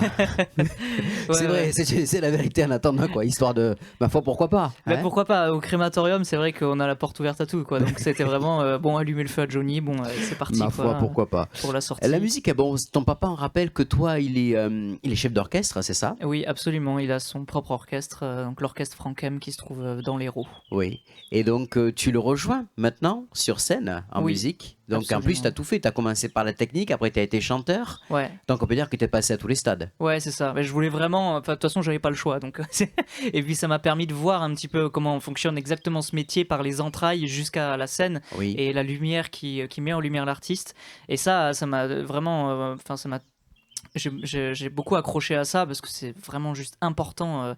Ne serait-ce que pour moi personnellement, même si je me lance tout seul, quoi. Tu connais ça aussi, hein, Charlie, donc c'est assez important. Cette année, je le rejoins pas à l'orchestre parce que projet perso veut que on enregistre des chansons et puis on se met sur les réseaux sociaux pour augmenter notre notoriété, hein, parce qu'aujourd'hui, il y a que ça qui prône. C'est vrai. Et puis les radios ont besoin d'avoir une personne qui a déjà une notoriété assez conséquente. Donc, mais je reste toujours avec lui, voilà, pour des soirées. On fait des concerts culturels, des concerts d'église l'hiver. Des concerts de Noël, l'hiver aussi, voilà. Donc je reste quand même avec papa pour chanter. Et lui fait sa tournée d'orchestre comme d'habitude, quoi. Un petit passage par The Voice cette année, c'est ça? Un petit passage par The Voice. Bon, c'était quand même une belle aventure. Ouais, tout a été une aventure, hein. À partir du moment où on arrive sur le plateau, on vit déjà quelque chose d'absolument extraordinaire, ça c'est clair. Une aventure qui a duré très longtemps parmi les castings qui sont très longs. Ça c'est vrai. Ouais, parce qu'on sait pas forcément, mais avant de passer sur le plateau, il y a quand même, en tout cas pour moi perso, ça a été 4 mois de casting. Là, pour la plupart, c'est beaucoup plus rapide parce qu'ils sont repérés au dernier moment. Mais généralement, quand on suit le cursus, c'est très très long. On a vraiment beaucoup de casting et d'auditions à faire à Paris. Mais donc c'est une belle aventure, plein de belles choses. On apprend énormément sur nous et sur les autres et sur le métier qui nous entoure parce que c'est un autre monde, la télé. Tu as appris sur toi justement? Ouais. Oui, qu'est-ce que tu as appris? Principalement à me faire confiance. Parce que le stress n'aide pas du tout, bon ça c'est pas, on le sait déjà, hein, mais à se faire confiance et puis surtout à se dire que ça sert à rien d'essayer de ressembler aux autres, mais juste être soi-même c'est le plus important et c'est ce qui va justement percer les gens en étant soi-même. Et si on a peur de pas créer quelque chose d'original en étant soi-même, et ben alors il faut se cultiver à droite et à gauche pour apprendre de nouvelles choses qui s'incarneront en nous. Et après ça créera ce qu'on arrivera à en sortir. Mais il faut surtout pas se regarder par rapport aux autres, ce que veut énormément les réseaux sociaux aujourd'hui, mais c'est complètement faux. Et voilà, donc être soi-même, se faire confiance et puis y aller en se disant que n'importe quelle aventure que tu vas vivre, il faut la vivre à 100% parce que tu sais pas ce qui t'arrivera demain. Surtout dans le métier que je fais, je suis bien conscient de ça. Donc foncer et juste vraiment kiffer les moments présents, quoi, c'est le plus important. Ce jeune homme, il a toujours cette foi en lui de dire je lâche pas, je continue et j'amplifie. T'es sorti des auditions à l'aveugle et même avant et tu te dis non mais c'est pas grave parce qu'en fait la première fois qu'il a fait le casting il l'a fait à Toulouse. Il n'a pas été sélectionné. On lui a expliqué pourquoi, parce qu'il n'avait pas pris la bonne chanson, etc. Il dit ok, c'est pas grave, pas d'ego, je le mets de côté. Voilà, je vois qu'il y a des castings à la mer, je fais le casting à la mer, là je prends la super chanson, ça marche bien. Et le directeur de casting de The Voice lui dit bon, déjà toi je t'ai vu, t'es pris pour la prochaine étape du casting, et en plus tu fais la première partie du concert de ce soir, ce qui est quand même plutôt pas mal, hein. Et une fois qu'il sort des auditions à l'aveugle, il se dit ben allez, et je sais pas combien de vidéos il sort par semaine avec des chansons, mais c'est une par jour presque. Ouais, c'est une par jour, c'est ça. Une chanson par jour, vous imaginez le travail que ça représente. Et est-ce que tu as vu l'évolution de de tes réseaux sociaux justement par rapport à ça? Bien sûr, alors aujourd'hui là je suis vachement principalement sur TikTok parce que TikTok aujourd'hui bouffe absolument tous les réseaux sociaux, notamment dans la musique. Et après on va faire converger tout ça sur les autres réseaux. Mais ouais, TikTok bien sûr, j'ai commencé en mars de cette année. Ouais. Là je viens de passer les 2000 abonnés, bon je suis assez content. Et puis après le plus dur c'est de trouver des idées assez originales parce que chanter des chansons dans sa chambre ça se fait, surtout que sur TikTok on chante pas toute une chanson donc c'est généralement assez rapide, mais on essaie de trouver des concepts assez rigolos. Là récemment, je suis allé chanter dans ma salle de bain ou dans mes toilettes, tu vois. Bon, ça n'a absolument aucun sens, mais c'est sympa. C'est ce qui fait que ça fonctionne aussi en fait. Mais c'est ce qui fait que ça fonctionne aussi. Mais après, comme il y a aussi beaucoup de drama, les gens adorent le drama, tu vois. J'ai repris les propos de Patricia Cass sur The Voice, qui a été très juste et qui m'a dit que j'avais quelques faussetés, qui étaient vraies. Et j'en ai profité pour chanter sur une chanson de Patricia Cass en même temps de sa critique. Et ça a énormément tourné parce que les gens ont pris ça pour un drama et une insulte, si tu veux. Et donc ça dépend de plein de choses, quoi. Mais en tout cas, ce qui est sûr, c'est qu'il faut poster tous les jours. Peut-être pas tout le temps, mais en tout cas, ouais. Et ça grimpe? Et ça grimpe, ouais. Petit à petit, ça grimpe. En tout cas, là, ça descend pas, ouais, donc c'est déjà ça. Alors, tu parlais de projets que tu mettais en route. Est-ce qu'on peut en savoir un petit peu plus? Bien sûr. Alors pour le moment, je suis en train d'écrire plein de chansons parce que je suis aussi dans une recherche artistique. Enfin, la recherche artistique, on est en recherche toute sa vie. C'est une recherche qui est vraiment très très longue et intense. Mais pour me lancer sur la toile, je fais vachement attention parce que je sais pas trop encore où je dois aller, notamment à cause de mon métier où dans les pompes funèbres, je dois être énormément polyvalent, allant du lyrique à la pop. C'est très très polyvalent. Donc c'est vrai que je me perds un peu. Donc là, j'écris énormément de chansons, je passe en studio, je prête mes compositions à des arrangeurs qui écoutent et qui essaient de me donner un retour. Donc là aussi, je prends aussi beaucoup de critiques et il faut la prendre, la critique, avec des pincettes, mais il faut savoir en tirer du positif. Bah, quand elle est... Oui, c'est ça, c'est quand elle est constructive. Quand elle est toujours constructive, bien sûr, si elle est négative pour un négatif, ça n'a aucun sens, ça c'est sûr. Et voilà, mais là, en tout cas, en août, je vais certainement enregistrer quelques-unes de ces chansons-là. Peut-être pas qu'elles sortiront, en tout cas, c'est pour avoir une idée de ce que ça pourrait rendre. Et après, bah, en tout cas, le principal aujourd'hui, c'est les réseaux sociaux. Tant que j'ai pas atteint un objectif super important, ça sert à rien que je sorte des chansons, parce que ça va avoir aucun impact, et je sors quand même des chansons pour avoir un minimum d'impact. Donc voilà. Mais pour le moment, ouais, j'enregistre en studio. Je fais appel surtout à mon prof de chant, Jean Andreu, qui prend le temps aussi d'écrire des chansons et m'expliquer comment fonctionnent les lettres et comment la chanson, les paroles peuvent avoir un impact sur l'arrangement de mes chansons. Et ça, c'est aussi un point que je travaille énormément. Et puis voilà, je pense que c'est pas mal de taf déjà. C'est déjà très bien. Depuis la sortie de The Voice. Ouais. Et justement, donc on pourra les retrouver comment ces chansons directement sur les sites de téléchargement, c'est ça? Ah, sur toutes les plateformes de streaming, ça c'est sûr. De toute façon, je ferai la communication comme il se doit quand j'aurai la visibilité adéquate et que surtout j'aurai l'appui des radios notamment. Et on en reparlera. Bien évidemment. Mais exactement. Voilà, sur toutes les plateformes de streaming. Ouais. Alors moi j'aimerais bien qu'on finisse par un petit peu de musique. Ouais, bien sûr. En acoustique. Ouais. Ça serait pas mal. J'ai prévu ça. Je peux poser le micro sur la table. Regarde. Ouais. Voilà. On est bien ici, hein, on a ce qu'il faut. Ouais. Avec on va faire comme notre ça. petite Lisa qui chante derrière. Oh, ouais, avec Lisa en double voix derrière. On rappellera que Lisa passera nous voir tout à l'heure avant son concert. Qu'est-ce que tu nous prépares? J'ai prévu une chanson justement que j'avais chantée dans les toilettes. Une chanson dans les toilettes, mais du coup tu fais en extérieur cette fois-ci. Je fais en extérieur, ouais, que j'aimais beaucoup. C'est Sparks de Coldplay. Allez. J'ai cru entendre que t'aimais un peu Coldplay. Oui, c'est vrai. Il me semble, hein. Ouais. Si je dis pas de bêtises. Allez, Sparks de Coldplay. sous vos applaudissements, bien sûr. J'avais pas prévu la chaise. Là c'est du direct, on peut pas faire mieux là. Hein.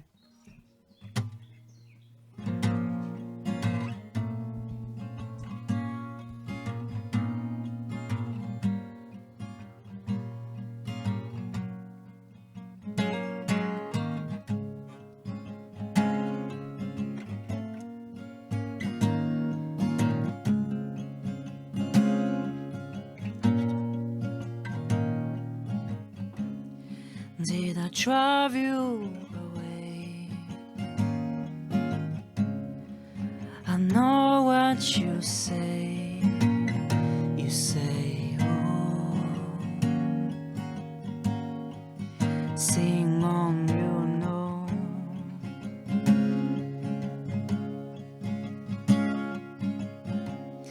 But I promise you this.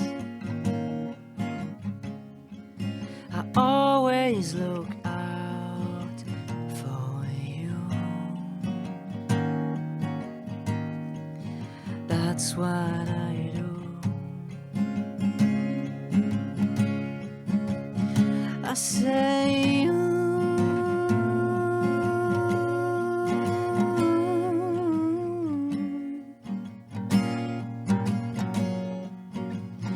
I try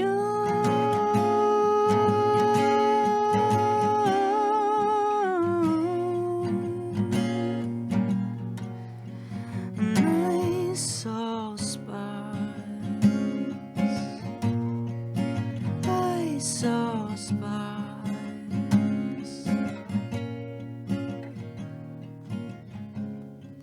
My heart is yours. That's all I hold on to. Yeah, that's what I do.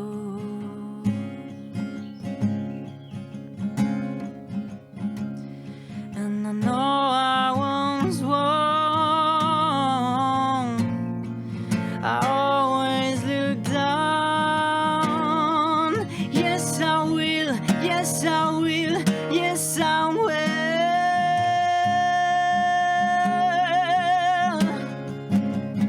I say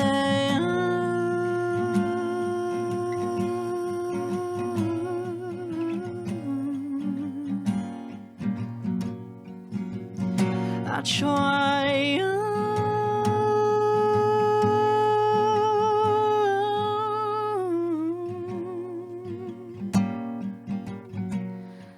and I saw sparks. I saw sparks. I saw sparks. Nicolas Malbert, sous vos applaudissements, dans notre émission Le Brunch. Merci, merci Charlie.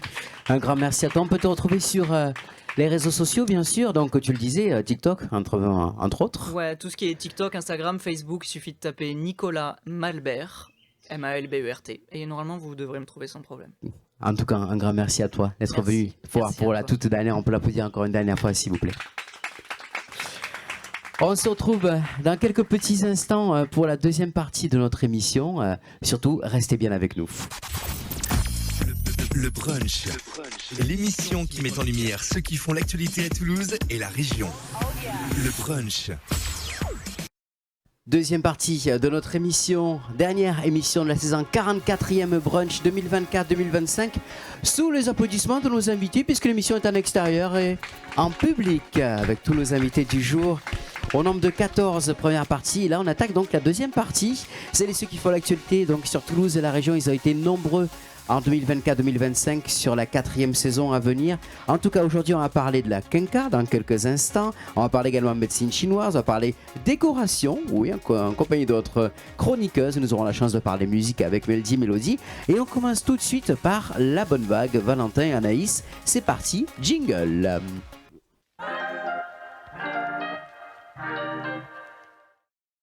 Bonjour. Salut. Alors, vous êtes spécialisé, vous, dans les fins de saison, hein, c'est ça? Oui, c'est ça. Alors, l'année dernière, tu étais venu, Valentin, nous présenter le concept des débats nuls. Tout à fait. Ouais, c'est ça, le débat nul, c'était un jeu sous forme de cartes et on débat sur des sujets très importants. Est-ce qu'il faut rouler la crêpe ou est-ce qu'il faut la plier, entre autres? Voilà, c'est des sujets qu'on peut retrouver. Et alors là, on a un arbitre qui est totalement impartial, c'est ça sur ce jeu, hein? En général, oui, c'est vrai. Après, moi, c'est vrai que quand j'arbitre quelqu'un qui défend la coriandre, j'ai du mal. Ah, la coriandre, c'est compliqué comme sujet, hein, j'avoue. Hein. Ouais, il y a toujours des sujets comme ça, on n'arrive pas. En tout cas, vous êtes venu aujourd'hui pour une autre partie de votre projet. Donc, on continue toujours sur les débats nuls. Ça se vend toujours, j'imagine. Il n'y a pas de souci pour ça. Par contre, vous venez pour nous présenter quelque chose cette année qui est votre média qui est tourné vers le tourisme en Occitanie. Et je me tourne vers Myriam Pastor qui est pas loin, je pense, avec nous, et qui est justement qui adore tout ce qui est tourisme. On promouvoit, c'est ça, le tourisme de la région avec vous? C'est ça. Ouais. Initialement, La Bonne Vague, c'était un média sur la France, sur le Made in France. Donc déjà à l'époque, on parlait tourisme, mais pas forcément qu'en Occitanie. Et habitant à Toulouse et étant amoureux du sud-ouest, on a décidé de l'axer 100% sud-ouest depuis là, à peine 3 mois. On est un peu chauvin, tant qu'à faire. On est hein. complètement chauvin. C'est Mais ça. en même temps, il y a tellement de choses. Il y a tellement de choses à voir dans notre Ouais. région. Alors comment ça marche? Parce que du coup, la Bonne Vague, c'est sous forme d'un site internet où on peut retrouver des idées, des lieux à découvrir. C'est ça, c'est un média presse numérique. D'accord. Entièrement, donc labonnevague.com. Et on publie régulièrement des articles. Aujourd'hui, beaucoup de contenu touristique, mais aussi de la fabrication sud-ouest et pas mal de culture en général, des anecdotes historiques par rapport à des villes du sud-ouest, par exemple, ce genre de choses. D'accord. Et alors donc du coup, on voyage de la Haute-Garonne, dans le Tarn, etc., etc. Oui, il y a une quinzaine de départements, donc pas seulement Occitanie, mais aussi Nouvelle-Aquitaine. Mhm.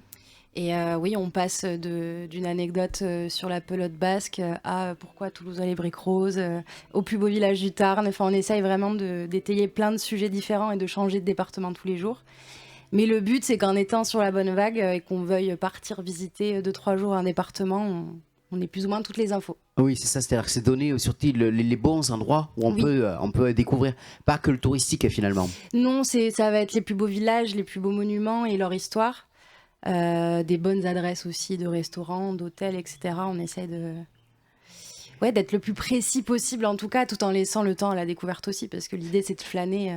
Et vous êtes que tous les deux à travailler sur ce projet, vous êtes plusieurs, parce que quand il faut parcourir les 19 départements ou plus, c'est costaud, c'est du boulot ça. Quand il faut parcourir, c'est plutôt nous deux. Après, on a quelques personnes qui nous aident, on a des pigistes et des rédacteurs. D'accord. Notamment, on a quelqu'un dans le graphisme également. On a des gens qui nous aident un petit peu.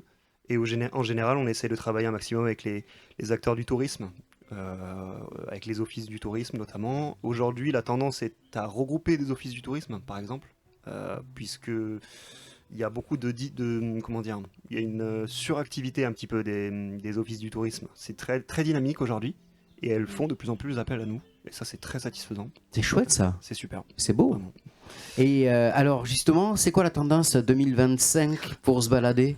Alors, Je sais pas s'il y a une tendance 2025, mais en tout cas, l'Occitanie et la Nouvelle-Aquitaine regorgent de jolis villages. Donc là, nous, dernièrement, on était justement dans les Landes et dans le Gers. mhm. Ou pas du tout pour le travail à la base, mais dès qu'on est sur les routes et qu'on sait qu'il y a des jolis villages, on est obligé de s'arrêter. C'est notre passion. Donc on a fait pas mal dans les Landes d'Armagnac. Ah oui, très beau. On en parlait il y a quelques minutes à l'heure avec Myriam qui est ici. Bah oui, on disait que c'était un magnifique. superbe, Ouais. superbe département. Pourquoi aller voyager en extérieur alors qu'on a tout ce qu'il faut chez Ouais, nous c'est en ça. France? C'est vrai hein. que la France manque de rien. Oui, de ce côté-là. Et vos coups de cœur sur Toulouse, ça serait quoi? Alors moi, je suis une grande amoureuse de la rue du Thor, si on doit parler des rues, parce Ouais. que je la trouve magnifique avec le visu sur Saint-Cernin en face. Et pour toi, Valentin? Écoute, moi, un lieu très, très précis qui serait la place Sainte-Carme, Ah oui. au Carme, qui pour moi est un genre une petite placette de village au cœur du pays de Cocagne. C'est Tu vrai. vois, on avait l'impression d'être dans un petit village. C'est vrai, Ouais. absolument. C'est l'effet que fait Toulouse, je trouve, quand même. Mm. Quand on se balade dans le centre-ville, t'as pas l'impression d'être dans la troisième ou je sais plus, deuxième grande. Troisième. Troisième, ouais. Ah oui, depuis peu, troisième ville, Ouais. oui, c'est ça. Et nous, on travaille plus en département, on va dire en quartier. On est en quartier, on n'est pas en arrondissement comme à Lyon, Mhm. comme à Paris, etc. C'est plus convivial, je dirais, Complètement. entre guillemets. Complètement. Et du coup, vous, vos médias sont totalement gratuits, c'est-à-dire qu'il n'y a pas de système payant. On n'a pas besoin de payer pour avoir toutes les informations, etc., etc. Non, pas d'abonnement, pas de paiement, rien. Et alors, du coup, pour vous, c'est quoi votre système économique? Comment vous faites alors pour pouvoir vivre de cela? Vous avez un métier à côté de la Bonne Vague en plus? Bah, ou- on a plusieurs choses. On a un métier à côté aussi, mais on a les jeux de société, Oui, donc les fameux. les fameux débat nuls, Oui, c'est ça. qui est parti d'une vanne à la base justement sur l'Instagram de la Bonne Vague et qui est devenu un produit tangible. Et qui fonctionne bien, du coup, le débat qui nul, ça se vend fonctionne bien, ouais, ouais. Oui. En fait, à la base, Débat Nul, nous, on l'a pondu parce que c'était drôle, mais aussi parce que c'était un moyen pour nous de nous rémunérer aussi. C'est Mm. plus efficace Bien sûr. que par la presse. La presse indépendante, c'est pas facile aujourd'hui. Oui. Mais après, pour la presse en elle-même, on a quand même un système de d'articles sponsorisés par D'accord. des offices du tourisme notamment, des marques Made in Sud-Ouest, etc. Oui, des restaurants, ça peut être des hôtels. Quand on fait les guides visiter Toulouse, par exemple. Mhm. C'est le moyen, en tout cas, de financer le média, mais c'est vrai que c'est notamment les jeux. Et un nouveau projet qui est en Tu vas avoir une petite exclue. Ah, j'adore ça. J'aime bien quand on les exclut, nous. Non, mais en fait, on a eu l'idée, vu qu'on parle du Sud-Ouest tous les jours sur la Bonne Vague, on s'est dit qu'on aimait aussi le présenter de vive voix. Et du coup, on aimerait organiser des séjours ou des expériences dans le Sud-Ouest. Et on va commencer par Toulouse avec un jeu de piste. Génial. Dans le centre historique où les gens en équipe, alors ça peut être en famille, en amis, avec des collègues, etc., oui. ou même avec des inconnus, hein, si on a envie Pourquoi de pas se greffer à un groupe. Et l'idée, ça va être de parcourir la ville et de s'arrêter sur des points d'intérêt. À chaque fois, une histoire, une anecdote sur le lieu, puis un défi, des questions pour visiter tout en apprenant. Et c'est pour quand, ça? C'est pour très bientôt. D'accord. On n'a pas une date officielle, on teste le officielle. jeu demain, voir si tout est en place. Oui. Et potentiellement, on fera une première date dans l'été. Bon. Et pour vous suivre, la Bonne Vague directement, c'est C'est ça? sur la Bonne Vague. Après, ça s'appelle Cocagne. Donc, il y a une page Instagram qui, Dédiée. pour l'instant, je pense qu'il y a ma maman, la Bonne Vague et moi qui suis abonnés. Mais on n'en a parlé à personne. Non, mais c'est pour ça. Mais On Cocagne, va le ouais. développer, justement, parce que tous les invités sont là, ils ont leur téléphone en général à la main et ils notent, en tout cas. Donc, ça veut dire que ça va faire développer va. aussi votre réseau. Oui, bah c'est quand même bien lié à la Bonne Vague, mais comme il va y avoir des séjours, ça peut être des week-ends, mais par exemple dans le Gers, où l'idée, ça va être de, en 3 jours, voir un petit peu l'ADN d'un département par sa culture, sa nourriture, sa gastronomie, tout. Et on commence petit avec un jeu sur Toulouse, mais le but, c'est quand même de le faire un peu partout dans le Sud-Ouest. Vous connaissez les compagnons du fromage? Bien sûr, Flora et Nathan. Ouais, je les Flora et connais Nathan, bien. on leur fait un petit coucou qui aussi, on essaie de faire une sorte d'escape game où on découvre une partie du Toulouse historique en dégustant des excellents fromages de tout chez en Xavier, mangeant, voilà. ouais. Et avec un petit coup de rouge aussi au passage. L'alcool fait est à consommer plaisir. avec modération, bien évidemment, parce qu'il voulait ça avec modération. Et on arrive directement à faire le petit tour et c'est plutôt pas mal avec quand la même. petite hein. carriole de Nathan, ils sont super. Alors du coup, on tape la Bonne Vague pour avoir tout ça. Donc Oui. Tout Oui. est plus ou moins sur la Bonne Vague. Hein. Même s'il y aura le compte Instagram dédié, on en parlera toujours dessus. Ouais. Vous partez vous cet été ou vous allez travailler exclusivement? On vadrouille. Vous allez vadrouiller Oui. pour faire de nouveaux articles, etc., pour alimenter la Bonne Vague? Ouais. Ouais. Toujours. Bah, de toute façon, dès qu'on va quelque part, on regarde quand même ce qu'il y a à voir et à faire.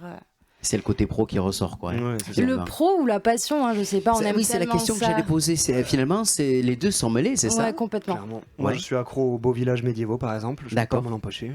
Anaïs aussi a ses trucs. Et c'est quoi, du coup, toi? Puisque lui, c'est les villages médiévaux, toi, ce serait plus quoi? Moi aussi, hein, pas forcément que médiévaux d'ailleurs, mais les villages, j'ai un truc quand même avec les villages. On peut, hein, là, dans le Gers, on en a visité 9 en 2 jours. On adore ça. Un coup de cœur pour un village en particulier? Tu parles de villages médiévaux? Ouais. Dans le sud-ouest, tu me parles? Ouais. Moi, mon petit préféré, il est assez méconnu, c'est Lautrec dans le Tarn. C'est vrai. Qui est un peu sous-coté. Bon, quelque part. Il n'est pas encore classé plus beau village de France, ou alors peut-être depuis très peu. D'accord. J'adore ce village, il est magnifique. Il est entouré en plus de l'aérose de Lautrec, qui est exceptionnel pour cuisiner, que je conseille. Ça, c'est vrai, absolument. C'est du 100% local, on peut le dire. Ça, c'est clair. Et pour toi? Moi, j'ai adoré la Bastide d'Armagnac qu'on a fait du Oui. coup il y a 2 semaines. Mais j'avoue, il a dit Lautrec, j'aurais pu dire Lautrec aussi. C'est vrai que le Tarn, ils ont de quoi faire. Hein. Mais en Haute-Garonne, on est allé à Saint-Bertrand-de-Comminges, là, il n'y a pas très longtemps. Bien Et sûr. c'était aussi magnifique. Bien sûr. On retrouve tout ça sur la Bonne Vague, c'est ça? Tout sur la Bonne Vague. Un grand merci à vous. Merci à toi. Et au plaisir de vous retrouver à la rentrée pour ce nouveau Oui. principe. Ouais. Je vous recevrai pour en parler. Ça D'accord? marche. On Merci. peut les applaudir, s'il vous plaît. Elle était avec moi toute cette saison. Elle vient me retrouver maintenant, notre chroniqueuse quinquale. Il s'agit de Joey, sous vos applaudissements, s'il vous plaît, chers auditeurs.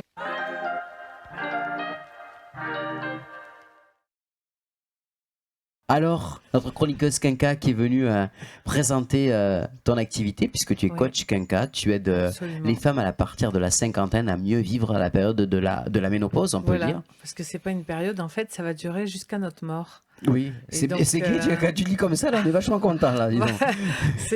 Voilà, c'est la vérité. Il y a tout qui fout le camp, ma pauvre Lucette, sauf les impôts. Mais... Un peu de sourire, ça fait du bien quand même. Hein. Tant qu'à Mais faire. donc voilà, parce que la ménopause, eh bien, c'était quand j'ai créé ce compte et même avant, j'ai été une des premières à essayer de le démystifier, à en parler. Maintenant, c'est devenu un sujet très mode parce que des stars s'en sont emparées. Mais je voulais casser ces tabous, casser cette image de la vieillerie, dire que la vie était finie, que les femmes n'étaient plus belles. C'est d'ailleurs pour ça que tous les samedis, je mets des femmes en lumière. Parfois, je les rencontre dans la rue, je les trouve tout simplement très belles. et je les arrête à partir de 50 ans Jusqu'à pas plus. d'âge, jusqu'à plus. Et quand je trouve qu'elles dégagent quelque chose, à ce moment-là, je les arrête et je leur demande si je peux les prendre en photo pour les mettre en lumière. Et la première chose qu'elles me disent toutes, dès qu'elles passent plus de 60 ans, c'est « Mais qui ça va intéresser? Moi, vous allez me prendre en photo à mon âge ?» Mais oui, justement, je veux vous mettre en lumière. Donc il y a déjà ça. Après, il y a toute la méconnaissance de la ménopause. C'est vrai. Qui était un petit peu comme une maladie, comme un produit périmé. Donc j'interviewe des médecins comme le docteur Mouly, comme le docteur Kratadour, Cristalli, qui sont des gynécologues, des cancérologues et qui donnent de vraies informations. Je ne me contente pas de faire des recherches. J'interviewe des gens voilà, qui sont médecins. Je ne me substitue pas aux médecins. Et on parle notamment du fameux traitement THM que beaucoup de femmes ne connaissent pas, c'est ça? Malheureusement, toujours pas assez prescrit, toujours une mauvaise image, disant que ça donne le cancer du sein, archi faux. Donc, moyennant évidemment une batterie d'examens, bien entendu, et beaucoup de femmes en souffrance et un impact forcément sur le couple.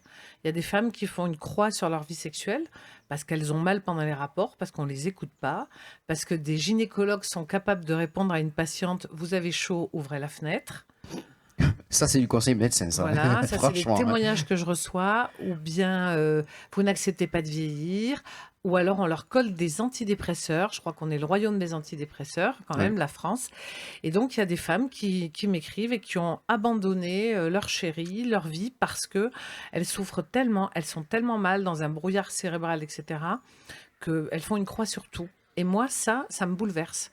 Je reçois tous les jours des messages en me remerciant pour ce que je fais, d'autres qui me disent « mais j'ai compris en fait les mots que j'avais grâce à votre compte, grâce aux gens que vous interviewez, parce qu'il faut aussi une confiance. Bien Donc, sûr. c'est pour ça que je m'entoure de médecins, parce que c'est bien, c'est puissant les réseaux sociaux, mais c'est aussi à double tranchant parce que tout le monde se dit expert en ci, en On en là. parlait tout à l'heure, on parlait des coachs justement, on Voilà. trouve de tout. Ouais.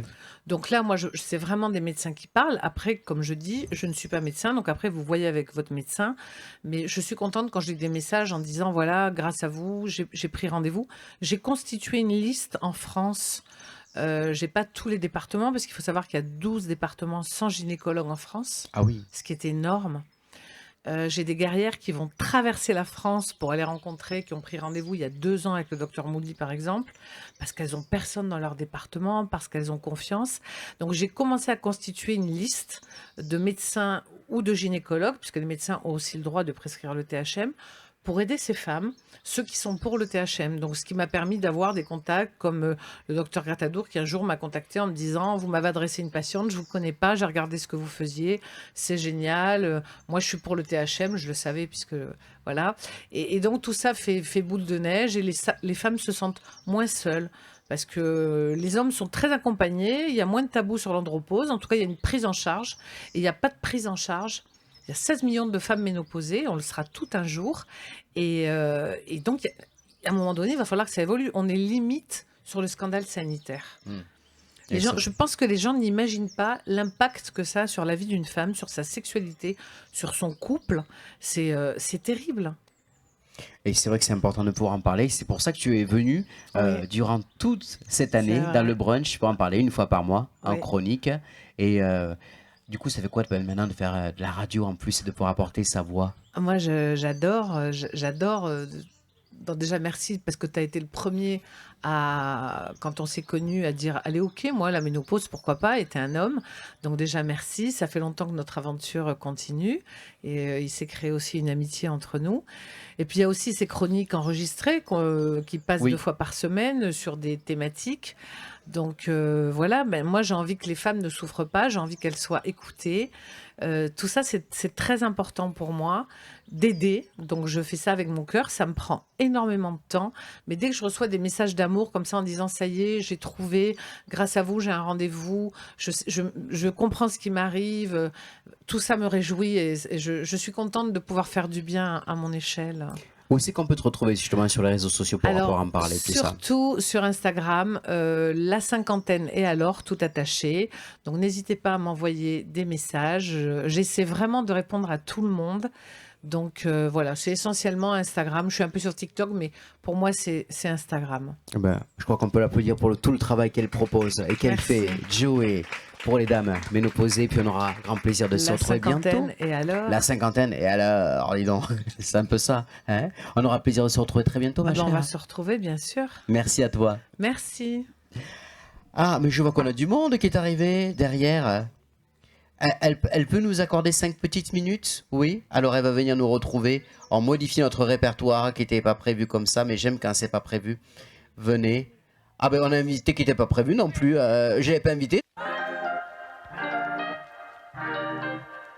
On prend un petit micro comme il se doit. Bonjour à tous les deux. Bonjour. Eh oui. Alors, je suis comme Michel Drucker. Je suis un petit peu comme Michel Drucker.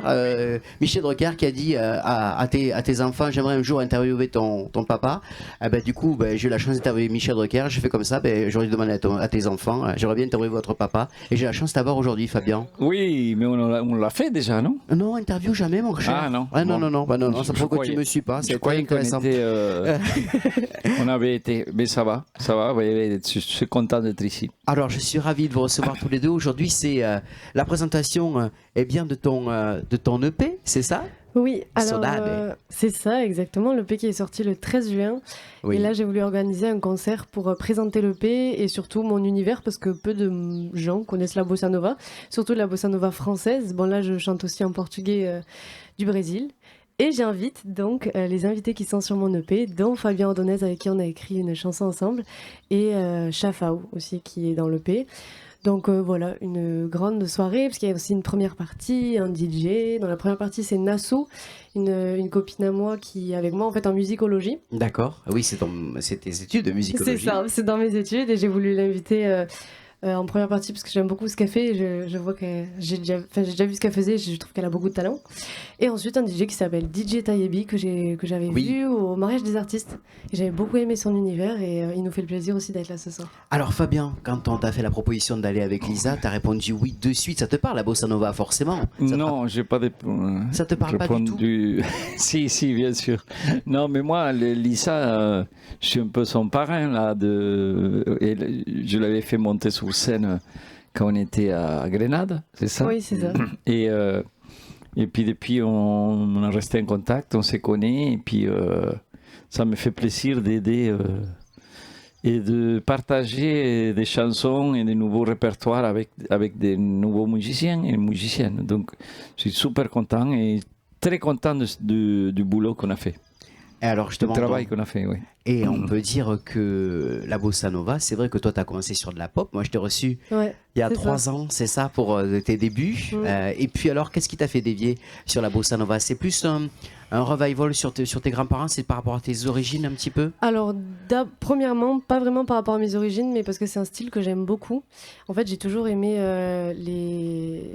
les instruments latins, enfin beaucoup, les percussions, j'aime beaucoup, la guitare, tout ça. J'aime beaucoup, en fait, ça m'inspire beaucoup. Et ensuite, bien sûr, ils chantent en portugais, du Brésil, donc c'est pas pareil. Mais oui, ça me fait penser, bien sûr, à mes grands-parents. Mais la bossa nova, c'est surtout, en fait, j'ai écouté une artiste qui s'appelle Lei Vei, qui a fait une chanson en bossa nova, je l'ai reprise et je me suis dit, ah ouais, mais je crois que c'est vraiment ça que je veux faire. Et ensuite, donc voilà, j'ai essayé d'apprendre un peu aussi ce style que je ne connaissais pas beaucoup, mais qui me plaît vraiment. Et qui te va ravir. Ça lui va très bien, c'est ce que j'allais dire. Oui, exactement. Après aussi, ce que j'ai remarqué, et ce qu'on m'a dit, surtout mes proches, même les personnes qui ne me connaissent pas vraiment, c'est une chanson qui arrive à bien me décrire, parce que je suis donc très timide. Donc c'est un peu cette douceur de la bossa nova. Mais quand je connais les personnes, je suis quand même assez active, très solaire, on me dit. Et donc c'est vraiment les caractéristiques de ce style de musique. Donc je trouve que ce type de chanson peut me décrire encore plus. Et pour toi, alors du coup, ce duo, comment ça s'est passé, cette rencontre magique, ce travail? Ça a été long, c'était assez rapide, comment ça s'est passé? Écoute, elle m'a appelé un après-midi. Et à la fin d'après-midi, on l'avait fini. Donc, ah oui, ça va alors. Ouais, c'était pas. Mais en fait, c'était super parce qu'on était de suite connectés dans la chanson et j'ai mis mon côté argentin et sous la chanson qu'elle avait déjà faite, j'ai mis ma partie un peu en argentin Et ça va super bien. Et puis ça plaît énormément à tous les gens que je fais écouter et même à mes fils qui se connaissent un peu et ils ont trouvé ça super. On vous retrouve tous les deux ce soir sur ce beau concert. Est-ce que ça annonce d'autres concerts à venir cet été, à la rentrée? Pour moi, oui, le 2 juillet au Chimère, je serai avec Chino Sanchez. Oui. Le 14 juillet à Pingistaré, on sera aussi avec Olivier Escourou. Et ensuite, le 7 août, enfin, il y en a plusieurs. Bon, il y en a plusieurs. On va sur Allez voir tes sur les réseaux sociaux. parce que C'est plus simple. c'est plus simple. Et pour toi, Fabien, on sait qu'on te retrouve très prochainement. Très prochainement au Central Park à New York. Waouh. J'espère bien.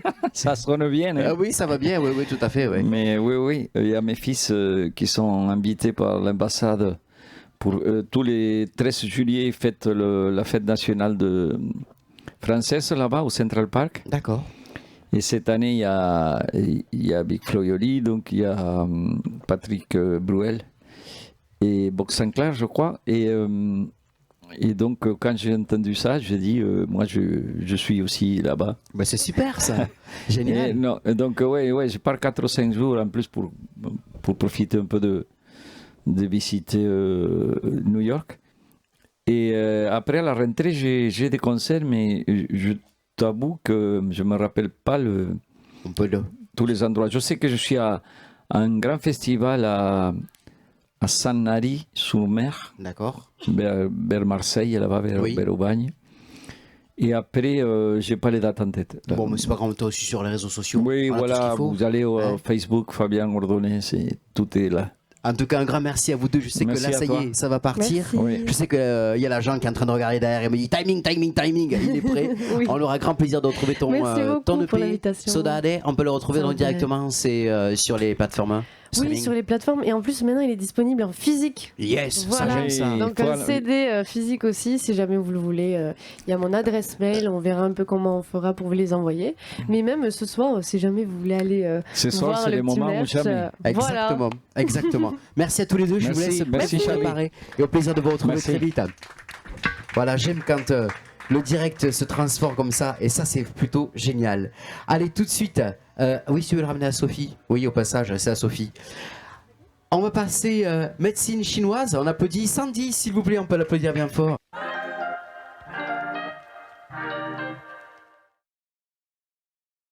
Bonjour Charlie. Bonjour à toi ma chère Sandy. Alors du bien-être, de la médecine chinoise, t'es venue il n'y a pas longtemps? Oui. Exactement, on a parlé de ça. Et puis surtout on parlait des traumatismes, le trauma crânien. Oui, on a parlé des traumas crâniens et des commotions cérébrales au sport et même des accidents de la suite. Et comment en pharmacopée chinoise on nettoie le cerveau et au fur et à mesure on évite les inflammations. Et ça fonctionne réellement. Et ça fonctionne réellement. Oui, alors sur justement, plein de choses. en les plus ce soir on tumeurs. t'a présenté notre cher Emmanuel Choussy. Oui. Voilà, qui connaît un paquet de joueurs de rugby. Exactement. Voilà, donc ce serait peut-être l'occasion de drainer par rapport à ça. Et oui. La médecine chinoise est une médecine qui est malheureusement méconnue de beaucoup du public. Nous, on est médecine occidentale, donc c'est plutôt guérir et on voit un petit peu ce que ça donne derrière. Alors que la médecine chinoise, c'est d'abord on fait un bilan.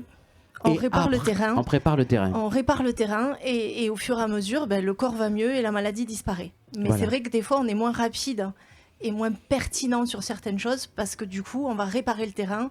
Et là où les gens ont l'habitude de prendre un médicament et de ne plus avoir de fièvre, nous, on va leur dire on répare doucement. Donc les effets, vous les aurez dans un peu de temps. Voilà. Après, sur des douleurs articulaires, avec l'acupuncture, on fait de la magie, évidemment, sur plein de choses comme ça. J'ai testé. J'ai testé la cranioponcture japonaise. Ah là là là là, j'ai été bloqué du dos. Elle m'a juste enfoncé une petite aiguille là, ici, dans la tempe. Et 10 minutes plus tard, alors j'ai eu un peu mal pendant 2 heures à pas se mentir. Mais le lendemain, pompé up quoi. J'ai Impeccable. pu repartir nickel. Hein. C'est exceptionnel quand Alors même. ça, c'est une méthode japonaise. C'est maître Yamamoto, et c'est pas pour rigoler. Et évidemment. Et en fait, il travaille à travers les fascias. C'est-à-dire que nous, on met une aiguille sur la tête pour des zones correspondantes à des douleurs sur le corps. D'accord. Et le temps que le tissu neurotransmetteur agisse, mais la douleur disparaît. C'est plutôt exceptionnel ça. Ah, ça, c'est fantastique. Des fois, j'ai l'impression que je suis une magicienne. Alors on traite tout, problèmes digestifs, problèmes pulmonaires et aussi on peut le sommeil, etc. À tout. En médecine chinoise, on traite absolument tout. Mm. Dans les journées, je fais de tout. J'arrive pas à avoir un bébé, j'arrive pas à dormir, tout. Et ce qui serait formidable, c'est que les gens se renseignent un peu sur comment fonctionne le corps, parce qu'on n'est pas que des cerveaux sur des membres articulés, on est des énergies en entier. Quand il y a un organe qui se dérègle, on a une humeur qui se dérègle, on a un membre qui se dérègle, une partie du corps. Pour vous dire très simplement, les jeunes adolescentes, quand elles ont leurs règles, elles ont souvent des douleurs au genou, parce que le méridien du foie passe au genou. Et le méridien du foie passe dans le système gynéco et passe au foie. Et tout ça, en fait, quand on le découvre avec la médecine chinoise, finalement, le corps s'éclaire et on comprend comment on fonctionne. Ouais, moi, j'adorerais faire des conférences pour expliquer aux gens comment on fonctionne. Eh ben voilà, je te donne le guide pour la suite. Avec plaisir. Conférence. Conférence. Voilà, donc tu veux Allons-y. dire fin d'année, conférence, pourquoi pas. Exactement. J'en fais déjà sur la polyarthrite rhumatoïde, dernièrement sur la sclérose en plaques. Et c'est fantastique parce que on prend les pouls, les gens nous tirent la langue et même eux, ils se rendent compte dans l'assemblée. Ah ben oui, ta langue, elle n'est pas comme la mienne et ça veut dire ça. Et quand je leur dis les symptômes qui correspondent, en général, ils sont assez épatés. Ça veut dire que là, tu parles de polyarthrite et compagnie, on peut atténuer les douleurs? On peut atténuer. Quand on le prend au début, on peut même faire disparaître. Après, quand c'est installé, on peut atténuer les douleurs et redonner de la forme parce que c'est des maladies où on est en fatigue chronique. Donc on peut récupérer le corps déjà pour que les gens soient en forme. Après, sur des déformations articulaires, on ne fera pas de magie, mais on peut vraiment améliorer l'état. Donc en gros, si je comprends bien ce que tu es en train de me dire, sur l'ensemble du corps, on peut pas faire des miracles, mais on peut aider quand même à aller mieux.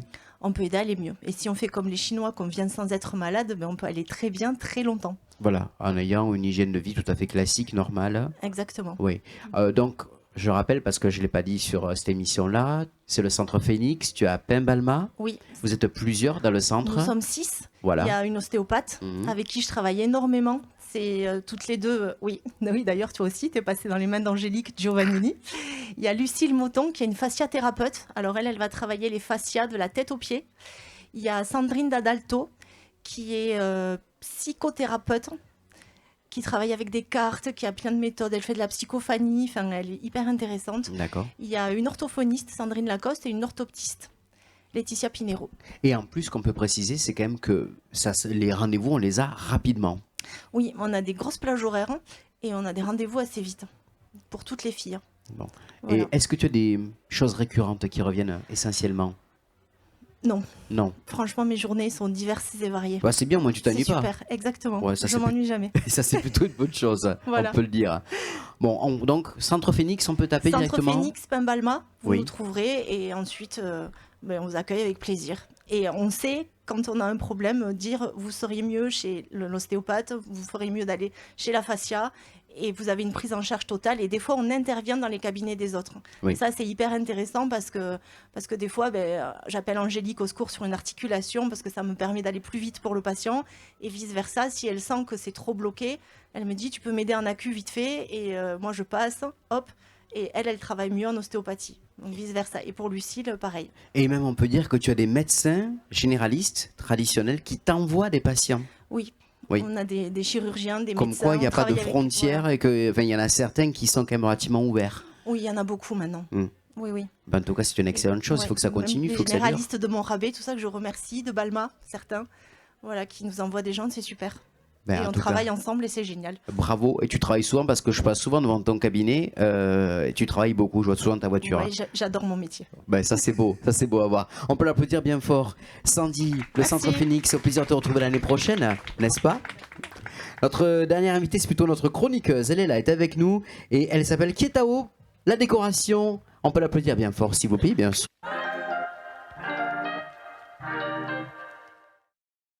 Dernière émission de la saison. Dernière émission de la saison. Eh oui, l'occasion de parler décoration, donc ton émission, l'instant déco, sur laquelle on a travaillé pendant 2 ans, n'est-ce Oui, pas? oui. Voilà, sur laquelle toi, une fois par mois, tu choisis une thématique, du moins, sur un mois, et on le décortique sur 4 semaines. C'est exact. Voilà. Alors, de quoi tu veux nous parler aujourd'hui? Alors aujourd'hui, on va parler de la déco d'été. Ah. La lumière, la nature et la légèreté. On va faire entrer de la lumière, du soleil et de la bonne humeur. Il fait beau, surtout. profitons-en. Bien sûr. Donc là, ce que je vais vous proposer, c'est un petit moment d'évasion chez vous, parce qu'on n'a pas tous la possibilité de partir en vacances immédiatement. Donc on va parler de couleurs, de matière et d'ambiance. Et tout ça avec des gestes simples pour se sentir bien chez soi. Et pas cher. Et pas cher Ça, c'est durant bien. tout l'été. Ça va être le mot d'ordre. Pas cher. Petit budget, facile à mettre en œuvre. Alors du coup, on va parler quand même des tendances déco de cet été. Cet été 2025, on revient sur des choses assez authentiques, naturelles et lumineuses. Côté couleur, on va être sur des tonalités chaudes. Alors je vais vous parler de terracotta, le sable doré, l'ocre doux, voilà des choses assez chaleureuses, mais aussi des couleurs rafraîchissantes justement face à ces grosses vagues de chaleur que nous avons. Le bleu lagon, le vert sauge ou même un corail léger peut répondre parfaitement à nos besoins de rafraîchissement. Ça donne envie de partir en voyage, là, tout en C'est restant ça. chez soi. Déjà, rien que les appellations, moi je trouve que je suis déjà en bord de mer avec le chapeau de paille et le palmier au-dessus. Donc ces couleurs qui apaisent, qui évoquent la nature, nous permettent justement de créer ces ambiances décoratives dont on peut avoir envie pour son intérieur. Donc là, on a parlé des couleurs, mais on parle également des matières. Donc les textiles légers, nous sortons de cette période froide où on avait des textiles assez lourds. Là, on va plutôt aller sur du lin, du coton lavé et également, de la gaze de coton. On va aussi aller sur les matériaux pour le mobilier, du rotin, le classique. Bah oui. Mais le bois clair également fonctionne extrêmement bien. Et surtout la céramique.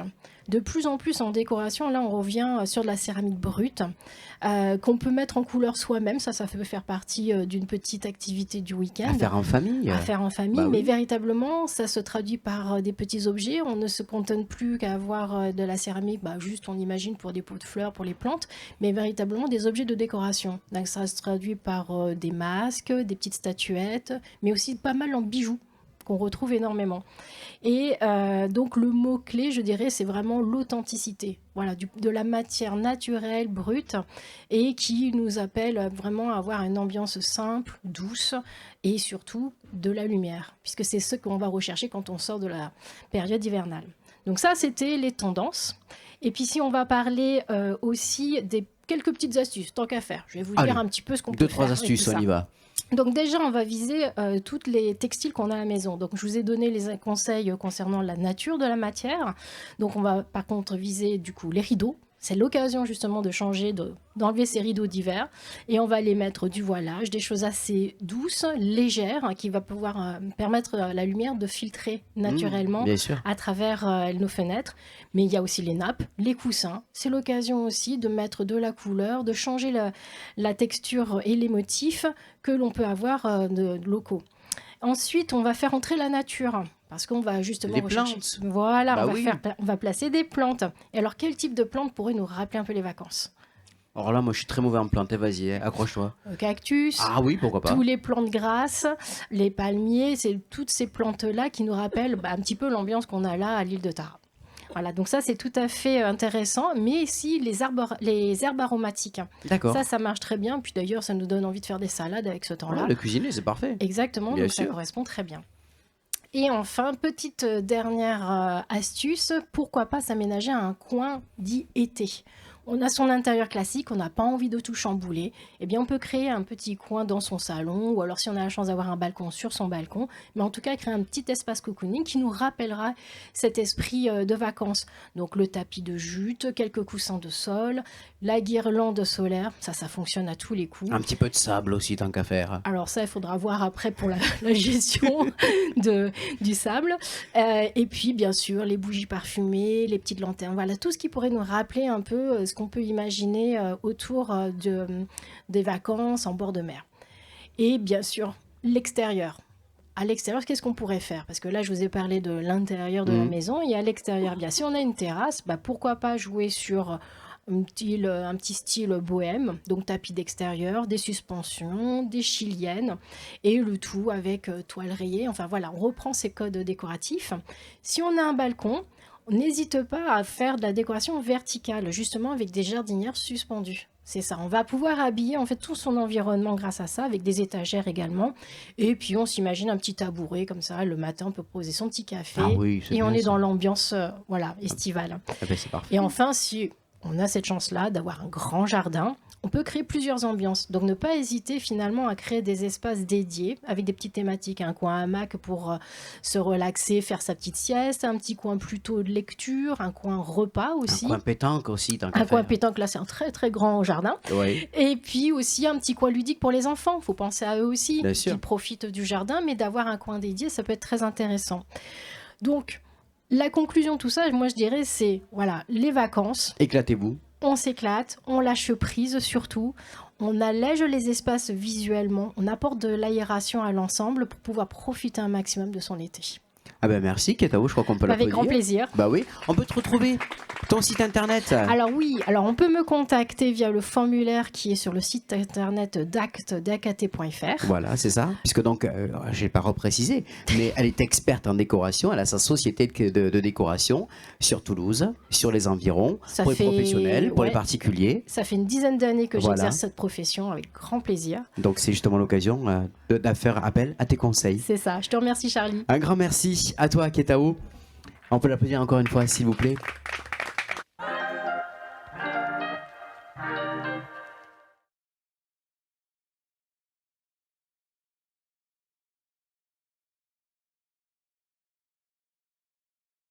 Ça va ma chère? Ça va super. Oui, Pianiste, triple championne du monde au piano, c'est quand même exceptionnel.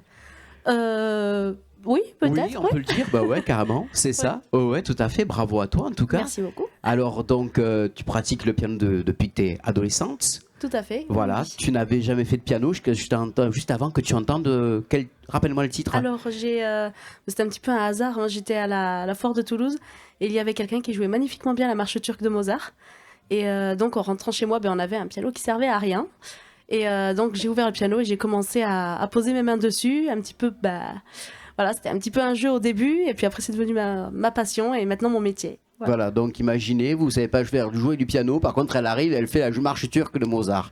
Quand même, c'est exceptionnel ça. Hein, ça t'a amené jusqu'aux États-Unis 2 fois donc Tout à fait. pour ces championnats du monde artistique, c'est ça? C'est-à-dire que c'était un petit peu, c'était pendant le confinement.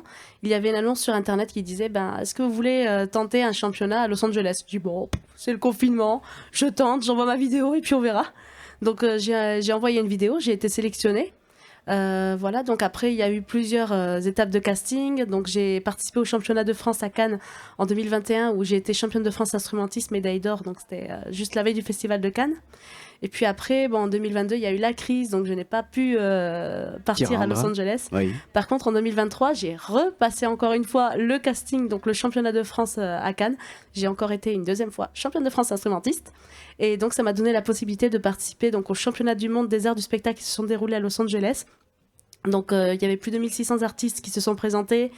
Voilà, plus de 400 dans la catégorie instrumentiste. Et j'ai réussi à faire partie des 5 derniers finalistes à monter sur la grande scène donc de Los Angeles, du Grand Théâtre de Los Angeles.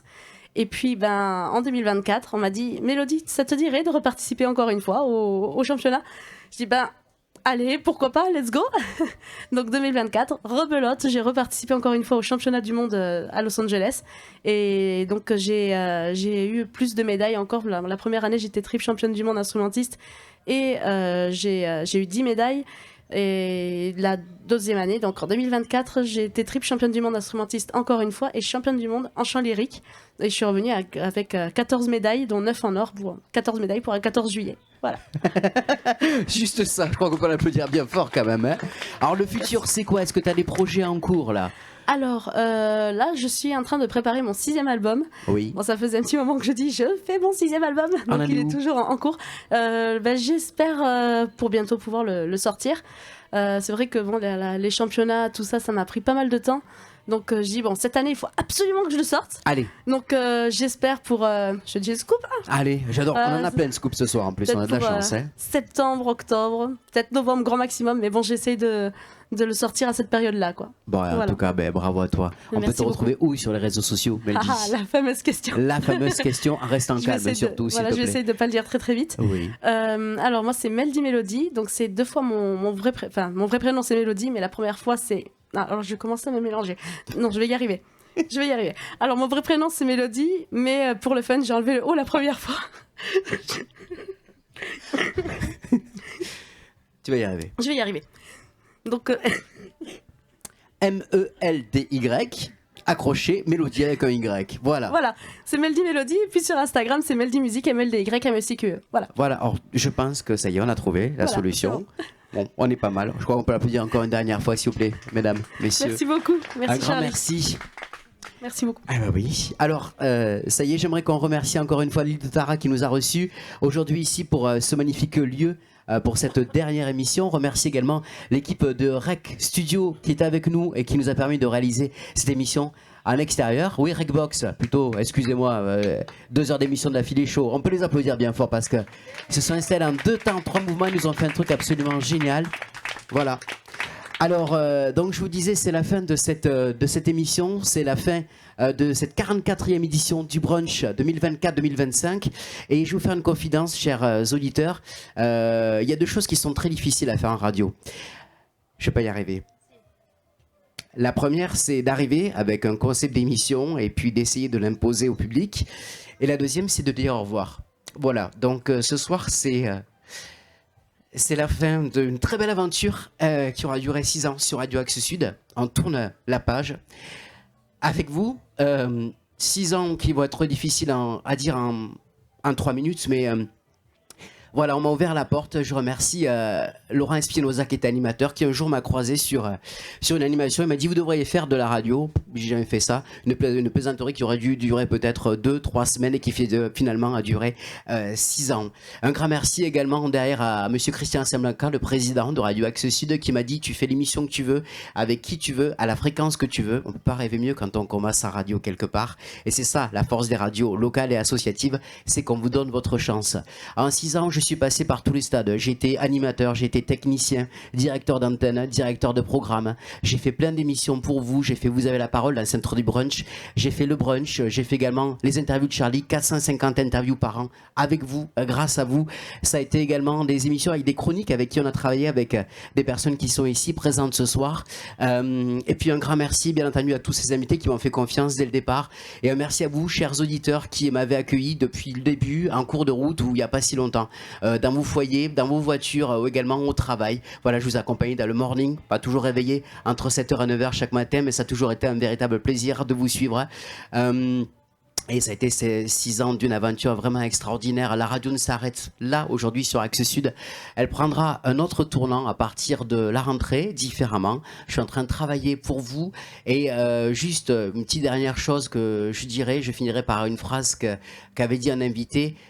Surtout, croyez en vos rêves, croyez en vous et osez. C'était Charlie sur Radio Axe Sud. Je vous dis ciao et à très bientôt. Le brunch, l'émission qui met en lumière ceux qui font l'actualité à Toulouse et la région. Le brunch.